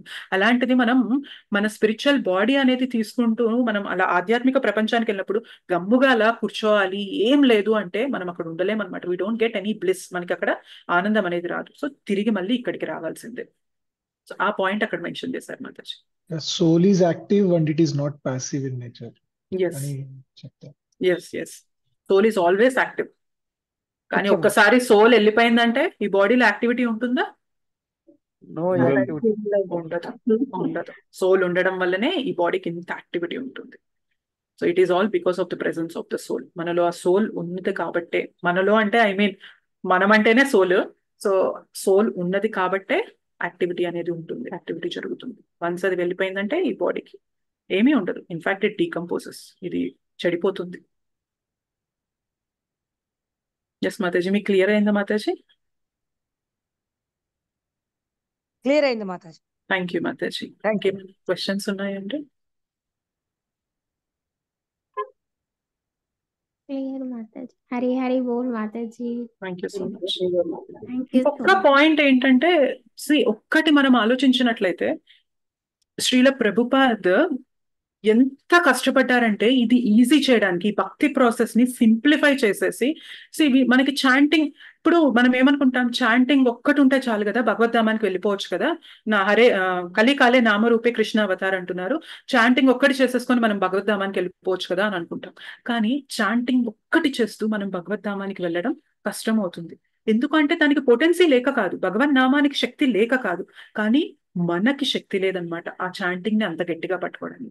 అందుకే శ్రీల ప్రభుపాద ఏం చేశారంటే బోలెడన్ని బుక్స్ రాశారు. సో అవి చదివినప్పుడు ఏమవుతుందంటే మన ఫిలాసఫీ స్ట్రాంగ్ అయింది అనమాట. అసలు ఎందుకు ఇదంతా చేయమంటున్నారు, ఏంటి రీజన్, అండ్ భగవంతుడు ఎవరు, భగవంతుడు తన భక్తులతో ఎలా ప్రతిస్పందిస్తారు, భగవత్ లీలలు ఎలా ఉంటాయి. సో ఇవన్నీ తెలుసుకున్నప్పుడు ఏమవుతుందంటే భగవాన్ని ఒక ఫీచర్ గా మనం అనుకుంటాము, అండ్ మనము భగవంతునితో ఎలా ప్రతిస్పందించాలి అన్న ఆలోచన అన్నది మనకి కలుగుతుంది అనమాట. సో ఇవన్నీ ఉంటేనే మనం జపం అన్నది చేయగలుగుతాం. అలానే అసోసియేషన్ లేదనుకోండి, గమ్ముగా మీరు గమనించండి, మనం భక్తులతో అసోసియేట్ అవ్వకుండా, టెంపుల్ కి రాకుండా, ఏం చేయకుండా ఇంట్లోనే కూర్చొని మన జపం మనం చేసుకున్నామంటే గట్టిగా 10-15 రోజుల తర్వాత లేదా ఒక నెల రోజుల తర్వాత మనకి ఇంట్రెస్ట్ వస్తుందా అండి ఫర్దర్ గా కంటిన్యూ చేయడానికి? ఇంట్రెస్ట్ తగ్గిపోతూ ఉంటుంది అనమాట. కానీ ఎప్పుడైతే మనం మాయలో పడిపోయే ఛాన్సెస్ చాలా ఎక్కువ ఉంటాయి. 2 days క్లాస్ అటెండ్ అవ్వకపోతేనే ఎంటీగా ఉంటుంది. సో మనం ఎప్పుడైతే భక్తుల సాంగత్యంలోకి వస్తామో మనము ఇది ఏదో తక్కువగా తీసుకోవడం కాదు, ఇదేదో అంటే లైట్ గా తీసుకోవడం కాకుండా ఇందులో ఎంత సీరియస్నెస్ ఉన్నది అనేది మనకి ప్రతి క్షణం గుర్తొస్తూ ఉంటుంది భక్తుల సాంగత్యంలోకి వచ్చినప్పుడు. అండ్ మనలో ఏమన్నా చిన్న చిన్న లోపాలున్నా మనం వెనక్కిపోతున్నా ఏం చేస్తారు భక్తులు, మన చేయి పట్టుకొని ముందుకు తీసుకెళ్తారు. అలా కాదు, నువ్వు వర్రీ అవ్వక్కర్లేదు, దాని గురించి ఎందుకంత వర్రీ అవుతున్నావు. సో ఫర్ ఎగ్జాంపుల్ ఏదో చిన్న అపరాధం జరిగింది అని అనుకుందాం, భక్తులు ఏం చేస్తారు, ఇట్స్ ఓకే పర్వాలేదు, భక్తిలో ఇవి జరుగుతూనే ఉంటాయి, బికాస్ మాయాదేవి చాలా గట్టిగా ఉంటుంది. సో భక్తిలో అనేవి కొంచెం అప్స్ అండ్ డౌన్స్ వస్తూనే ఉంటాయి, దాని గురించి నువ్వు వర్రీ అవ్వక్కర్లేదు, వర్రీ అవుతూ బాధపడుతూ కూర్చోక్కర్లేదు, పదా అని చెప్పి మనల్ని ముందుకు తీసుకెళ్తారు. సో ఇలాంటి ఎన్విరాన్మెంట్, ఈ సొసైటీ, ఇలాంటి బుక్స్, ఇన్ని టెంపుల్స్, ఈ అసోసియేషన్ ఇంత ఇచ్చారు అంటే శ్రీల ప్రభుపాద్ ఆయన తన కంఫర్ట్ జోన్ లో నుండి బయటికి వచ్చి 70 years ఆఫ్ ఏజ్ లో ఇంత కష్టపడ్డారు అంటే ఇదంతా ఎవరి కోసం చేసినట్లు, మనందరికి ఇది బెనిఫిట్ అవ్వాలనే కదా చేశారు. మరి మనం ఏం చేస్తున్నాము, మనం సర్కిల్ గీసుకొని గిరి గీసుకొని నేను ఇంతే చేస్తాను, నాకు ఇంతే పాసిబుల్ అవుతుంది అని చెప్పి మనం ఇట్లానే తీసుకొని ఉంటే అది కరెక్ట్ అవుతుందా? బికాస్ శ్రీల ప్రభుపాద్ అంత కష్టపడింది మనందరికీ బెనిఫిట్ అవ్వాలని. మనం కష్టపడడం వల్ల బెనిఫిట్ ఎవరికి వస్తుంది? మనకైతే వస్తుందా రాదా? డెఫినెట్ గా మనకే వస్తుంది. భక్తి చేయడం వల్ల మనం ఈ ప్రాబ్లమ్స్ అన్నిటి నుంచి బయటపడిపోవచ్చు. సో ఖచ్చితంగా మనకి బెనిఫిట్ వస్తుంది. అండ్ ఇంకొకటి ఏంటంటే మనం భక్తి చేయడం వల్ల ఏమవుతుంది అంటే మన యాన్సిస్టర్స్, మన పూర్వీకులు ఉంటారు కదా, ఎవరైతే ఇప్పుడు మన శరీరంతో లేరో వాళ్ళు, ఎవరైతే మరణం చెంది ఉంటారో మన యాన్సిస్టర్స్, మన పూర్వీకులు ఎవరైతే ఉంటారో వాళ్ళందరూ కూడా ఎదురు చూస్తూ ఉంటారంట. అంటే వాళ్ళు ఎంతో ఆనందంతో ఉంటారంట, నా కుటుంబంలో నా వంశంలో ఒకళ్ళు భక్తి చేస్తున్నారు, వీళ్ళు భక్తి చేయడం వల్ల నేను ఉద్ధరింపబడిపోతాను అని చెప్పి మన పూర్వీకులు, మన మన వాళ్ళందరూ పైలోకాళ్ళు ఎవరైతే ఉన్నారో కొందరైతే శరీరం కూడా తీసుకోకుండా ఉంటారనమాట. వాళ్ళకి రైట్ బాడీ దొరకక, సోల్ అనేది కరెక్ట్ బాడీ తీసుకోక. సో మనం భక్తి చేయడం వల్ల అందరికీ కూడా, మన పూర్వీకులందరికీ, మన పై జనరేషన్స్ కి, మన తర్వాత జనరేషన్స్ కి అన్నిటికీ కూడా మంచే జరుగుతుంది. సో మనం భక్తి చేయడం వల్ల మనకి బెనిఫిట్ అవుతుంది, మన వాళ్ళందరికీ కూడా బెనిఫిట్ అవుతుంది. మరి అలాంటప్పుడు ఈ ప్రాసెస్ ని మనం ఎంత సిన్సియర్ గా సీరియస్ గా తీసుకోవాలి అనేది మనం అనలైజ్ చేసుకోవాలి. సో నేను కంఫర్ట్ జోన్ లోనే ఉంటాను అంటే కుదరదు. అంటే కంఫర్ట్ జోన్ అంటే దాని అర్థం ఏంటంటే, నాకు అన్ని కావాలి, నాకు సోషల్ మీడియాలో అన్ని చూడాలి, నేను ఇన్స్టాగ్రామ్ లో అన్ని చూడాలి, యూట్యూబ్ లో, ఫేస్బుక్ లో అప్ టు డేట్ ఉండాలి, నేను నా వాళ్ళందరితో గంటలు గంటలు మాట్లాడుతూ ఉండాలి, నేను చాంటింగ్ 2 రౌండ్లే చేస్తాను, నాకు ఇంకా పాసిబిలిటీ లేదు. ఇలా అంటే మనం సీరియస్నెస్ అనేది చూపించడం అనేది లేదనమాట. కృష్ణాకి మనం సీరియస్ గా ఉన్నామని చెప్పడం లేదు. కొందరు ఉంటారు జెన్యూన్ గా ఉంటారు, అంటే వాళ్ళకి నిజంగా రోజు మొత్తంలో టైం గ్యాప్స్ అనేవి, అంటే ఇట్లా అన్నెసెసరీగా టైం వేస్ట్ చేసుకోకుండా ఉన్నా కూడా రోజంతా వాళ్ళకి ఆక్యుపై అయిపోయి ఉంటుంది అనమాట. మేబీ ఇంట్లో వాళ్ళకి ఏదైనా హెల్త్ బాగాలేక వాళ్ళకి సర్వీస్ చేయడంలో కానీ ఇట్లా ఏదైనా అవ్వచ్చు. వాళ్ళు జెన్యూన్ గా 2 రౌండ్స్ చేసినా కూడా కృష్ణ దాన్ని యాక్సెప్ట్ చేస్తారు. బికాస్ నీకున్న టైంలో నువ్వు 2 రౌండ్స్ మాత్రమే చేయగలవు. నీ 100% నీ ఎఫర్ట్ నువ్వు పెడుతున్నావు కాబట్టి I will give you mercy. But మనం ఎప్పుడైతే ఆ సిన్సియారిటీ, సీరియస్నెస్ చూపిస్తామో కృష్ణ దగ్గర నుండి, గురువుల దగ్గర నుండి, ఎస్పెషల్లీ ఇవాళ ఏంటి స్పెషల్? రాధాష్టమి. రాధారాణి మర్సీ అనేది వస్తుంది అనమాట. సో భక్తి అనేది మనకి దొరికింది అంటే it is just because of Radharani. రాధారాణిని ఎపిటోమ్ ఆఫ్ డివోషన్ అంటారనమాట, గాడెస్ ఆఫ్ డివోషన్ అని కూడా అంటారు. సో మనకి భక్తి ప్రదాయిని రాధాదేవి, శ్రీమతి రాధారాణి. సో రాధారాణి మనకి మన లైఫ్ లో భక్తి వచ్చిందంటే అది రాధారాణి కృప వల్లనే వస్తుంది. మనం సిన్సియారిటీ చూపించినప్పుడు ఏం చేస్తుంది? రాధారాణి రికమెండ్ చేస్తుంది, చూడు ఎంత కష్టపడుతున్నారో నీ భక్తి కోసము, వాళ్ళు నీ భక్తి చేయడానికి ప్రాసెస్ అనేది చెప్పినప్పుడు అది చేయడానికి కష్టపడుతున్నారు అని చెప్పి శ్రీమతి రాధారాణి చెప్తుంది. వాళ్ళ ప్రయత్నం వాళ్ళు చేస్తున్నారు, కొంచెం కృపనివ్వు అని చెప్పి కృష్ణకి చెప్తుంది అనమాట. సో ఎప్పుడైతే అలా శ్రీమతి రాధారాణి రికమెండ్ చేస్తుందో కృష్ణ ఇవ్వకుండా ఉంటారా? ఇస్తారు, ఖచ్చితంగా ఇచ్చేస్తారు. ఒకసారి కృష్ణ కృప ఇచ్చాక ఏమవుతుంది? మన ప్రాసెస్ అనేది ఫాస్ట్ అయిపోతుందా అవ్వదా? సో ఈ ప్రాసెస్ అనేది మనం చాలా సిన్సియర్ గా, సీరియస్ గా తీసుకోవాలి. సో పోను అంటే నేను కొన్ని ఆర్టికల్స్ కానీ బ్లాగ్స్ కానీ చదివినప్పుడు చూస్తూ ఉంటాం అనమాట. ఇంకా కలి అడ్వాన్స్ అయ్యే కొద్దీ ఘోరాలు ఎంత దారుణంగా ఉంటాయంటే, ఒకసారి అర్జున్ సఖా ప్రభు ఒక షార్ట్ వీడియో చూసాను, దాంట్లో చెప్తారనమాట. సో మనుషుల ఆయుష్ అనేది ఇప్పుడు 100 years అని చెప్తున్నారు, మేబీ 100 కాకపోయినా 80 అనుకున్నా కానీ పోను ఏమవుతుందంటే 30 years బ్రతికారంటేనే, ఏంటి 30 years బ్రతికావా నువ్వు అని అంటారనమాట. ఇట్లా అయిపోతుంది. అండ్ ఇంకొక సిచ్యువేషన్ ఏంటంటే తాగడానికి నీరు కూడా లేనంత దారుణమైన స్థితి వచ్చేస్తుంది. అండ్ ఎవరైతే మనల్ని పాలిస్తారో, రాజులు ఎవరైతే ఉంటారో వాళ్ళే మన ఆస్తులన్నీ దోచుకోవడం మొదలు పెడతారంట. So phone situation is going to be much worse, అంటే వర్స్ట్ అయిపోతుంది అనమాట. సో భక్తి అనేది అంటే ఏదో ఆఫ్టర్ లైఫ్ నేను ఏదో ఎంజాయ్ చేస్తాను అన్నది మాత్రమే కాదు. ఇక్కడ మనం భక్తి తీసుకొని వెళ్తున్నప్పుడు కూడా ఎన్నో మిజరీస్ ని మనకి తాకకుండా మనకి ఆ కవచాన్ని ఇచ్చేస్తుంది అనమాట ఈ భక్తి అనేది. ఈ భవమహా దావాగ్ని మనం శిక్షాష్టకంలో చదువుతాం కదా, భవమహా దావాగ్ని నిర్వాపనం. ఈ భవసాగరంలో ప్రతి క్షణం ఏదో ఒక ప్రాబ్లం అనేది వస్తూనే ఉంటుంది, కానీ ఆ ప్రాబ్లం ని నిర్వాపనం, ఎక్స్టింగ్విష్ చేసే కేపబిలిటీ దేనికి ఉంటుంది అంటే హరినామంకి ఉంటుంది అనమాట.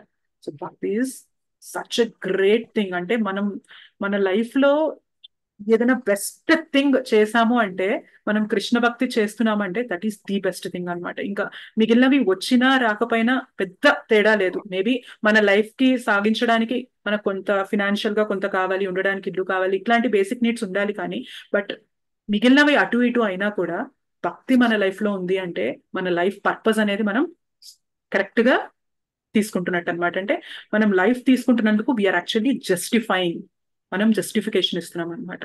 So this is a very serious thing. మనం ఎంతో సిన్సియర్ గా, సీరియస్ గా దీన్ని తీసుకొని ముందుకు వెళ్తూ ఉంటే మనకి కృప అనేది దొరుకుతుంది. అండ్ కృప దొరికినప్పుడు ఈ జర్నీ అనేది ఈజీ అయిపోతుంది. అండ్ జర్నీ ఈజీ అయిపోయినప్పుడు ఇంకా ఫాస్ట్ గా ముందుకు వెళ్ళిపోతాము.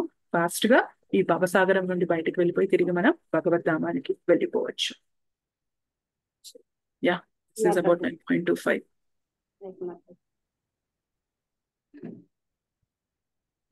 ఇంకేమైనా క్వశ్చన్స్ ఉన్నాయండి?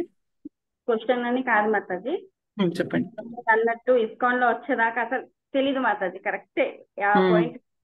ఇంకొకటి తెలిసినాక కూడా ఇప్పుడు మన ఇంట్లో ఫస్ట్ దేవుళ్ళు ఉంటారు కదా, ఇప్పుడు మా ఇంటి శివుడు, వేరే వినాయకుడు అట్లా ఉంటారు కదా మాతాజీ. అయితే ఇప్పుడు స్టేజ్ చేంజ్ చేసిన మా ఇంట్లో ఫస్ట్ స్టేజ్.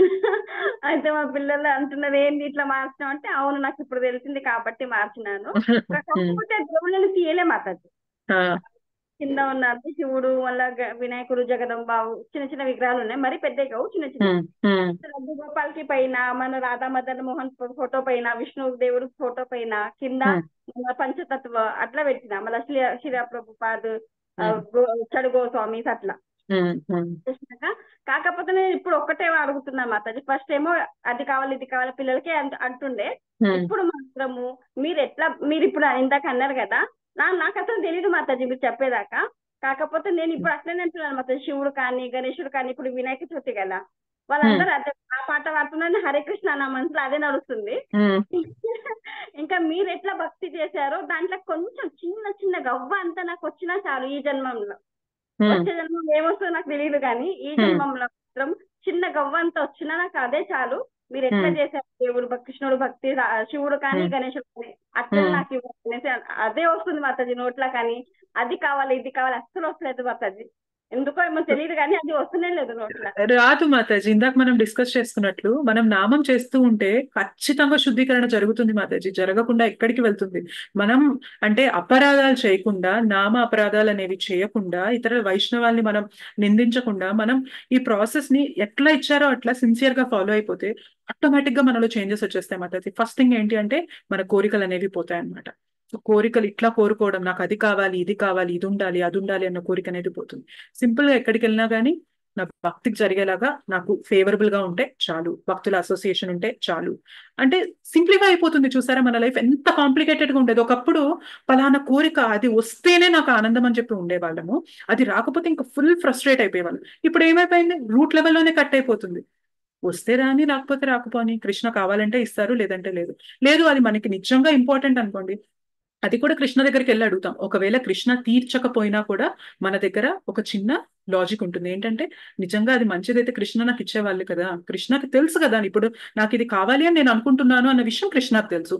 ఇది తెలిసినా కూడా కృష్ణ నాకు ఇవ్వడం లేదు అంటే ఖచ్చితంగా ఇది ఇవ్వడం వల్ల నాకు మంచిది కాదు అని మాత్రమే కృష్ణ ఇవ్వడం లేదు అని ఒక అండర్స్టాండింగ్ వచ్చేసాక మనం బాధపడతాం? అసలు బాధపడం అస్సలు. సో సింప్లిఫై అయిపోయింది. మనం గమనిస్తేనే ఒకప్పుడు మనలోనే మనకి ఎన్ని ప్రాబ్లమ్స్, మన కోరికల వల్లనే మనకి ఎన్నో ప్రాబ్లమ్స్, తీరితే ఒక ప్రాబ్లం తీరకపోతే ఒక ప్రాబ్లం. సో అలాంటిది ఇప్పుడు అదంతా సింప్లిఫై అయిపోయింది అన్నట్టు. ఇదంతా ఎలా పాసిబుల్ అయిందంటే నామజపం వల్ల, భగవత్ కథ వినడం వల్ల. సో వీటన్నిటి వల్ల మనకి చేంజ్ అనేది వస్తూ ఉంటుంది మాతాజీ. మేబీ ఆ చేంజ్ అనేది మనం ఇలా మాట్లాడి మనం అనలైజ్ చేసినప్పుడు మనకు అర్థమైంది, ఓ ఒకప్పుడు నేను ఇలా అడిగేదాన్ని, ఇలా అనుకునేదాన్ని, బట్ ఇవాళ నేను అట్లా ఆలోచించట్లేదు, అట్లా అడగట్లేదు.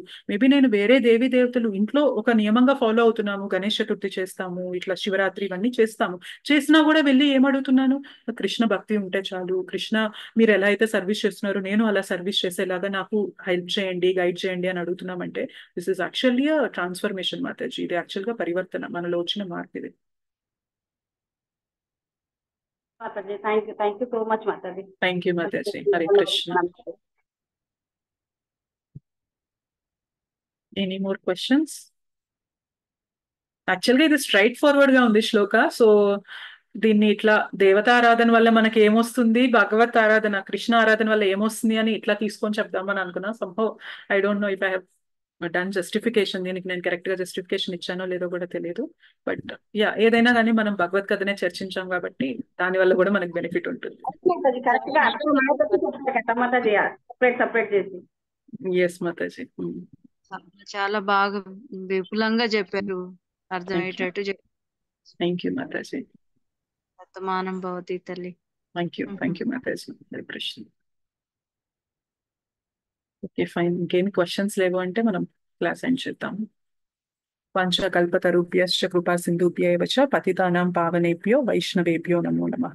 శ్రీ శ్రీ రాధా మదన్ మోహన్ जी की जय, श्री श्री गौर निताई की जय, श्री श्री जगन्नाथ बलदेव सुभद्रा माई की जय, जगत गुरु पतित पावन श्रील प्रभुपाद की जय. निताय गौर प्रेमानंदे. हरि हरि बोल.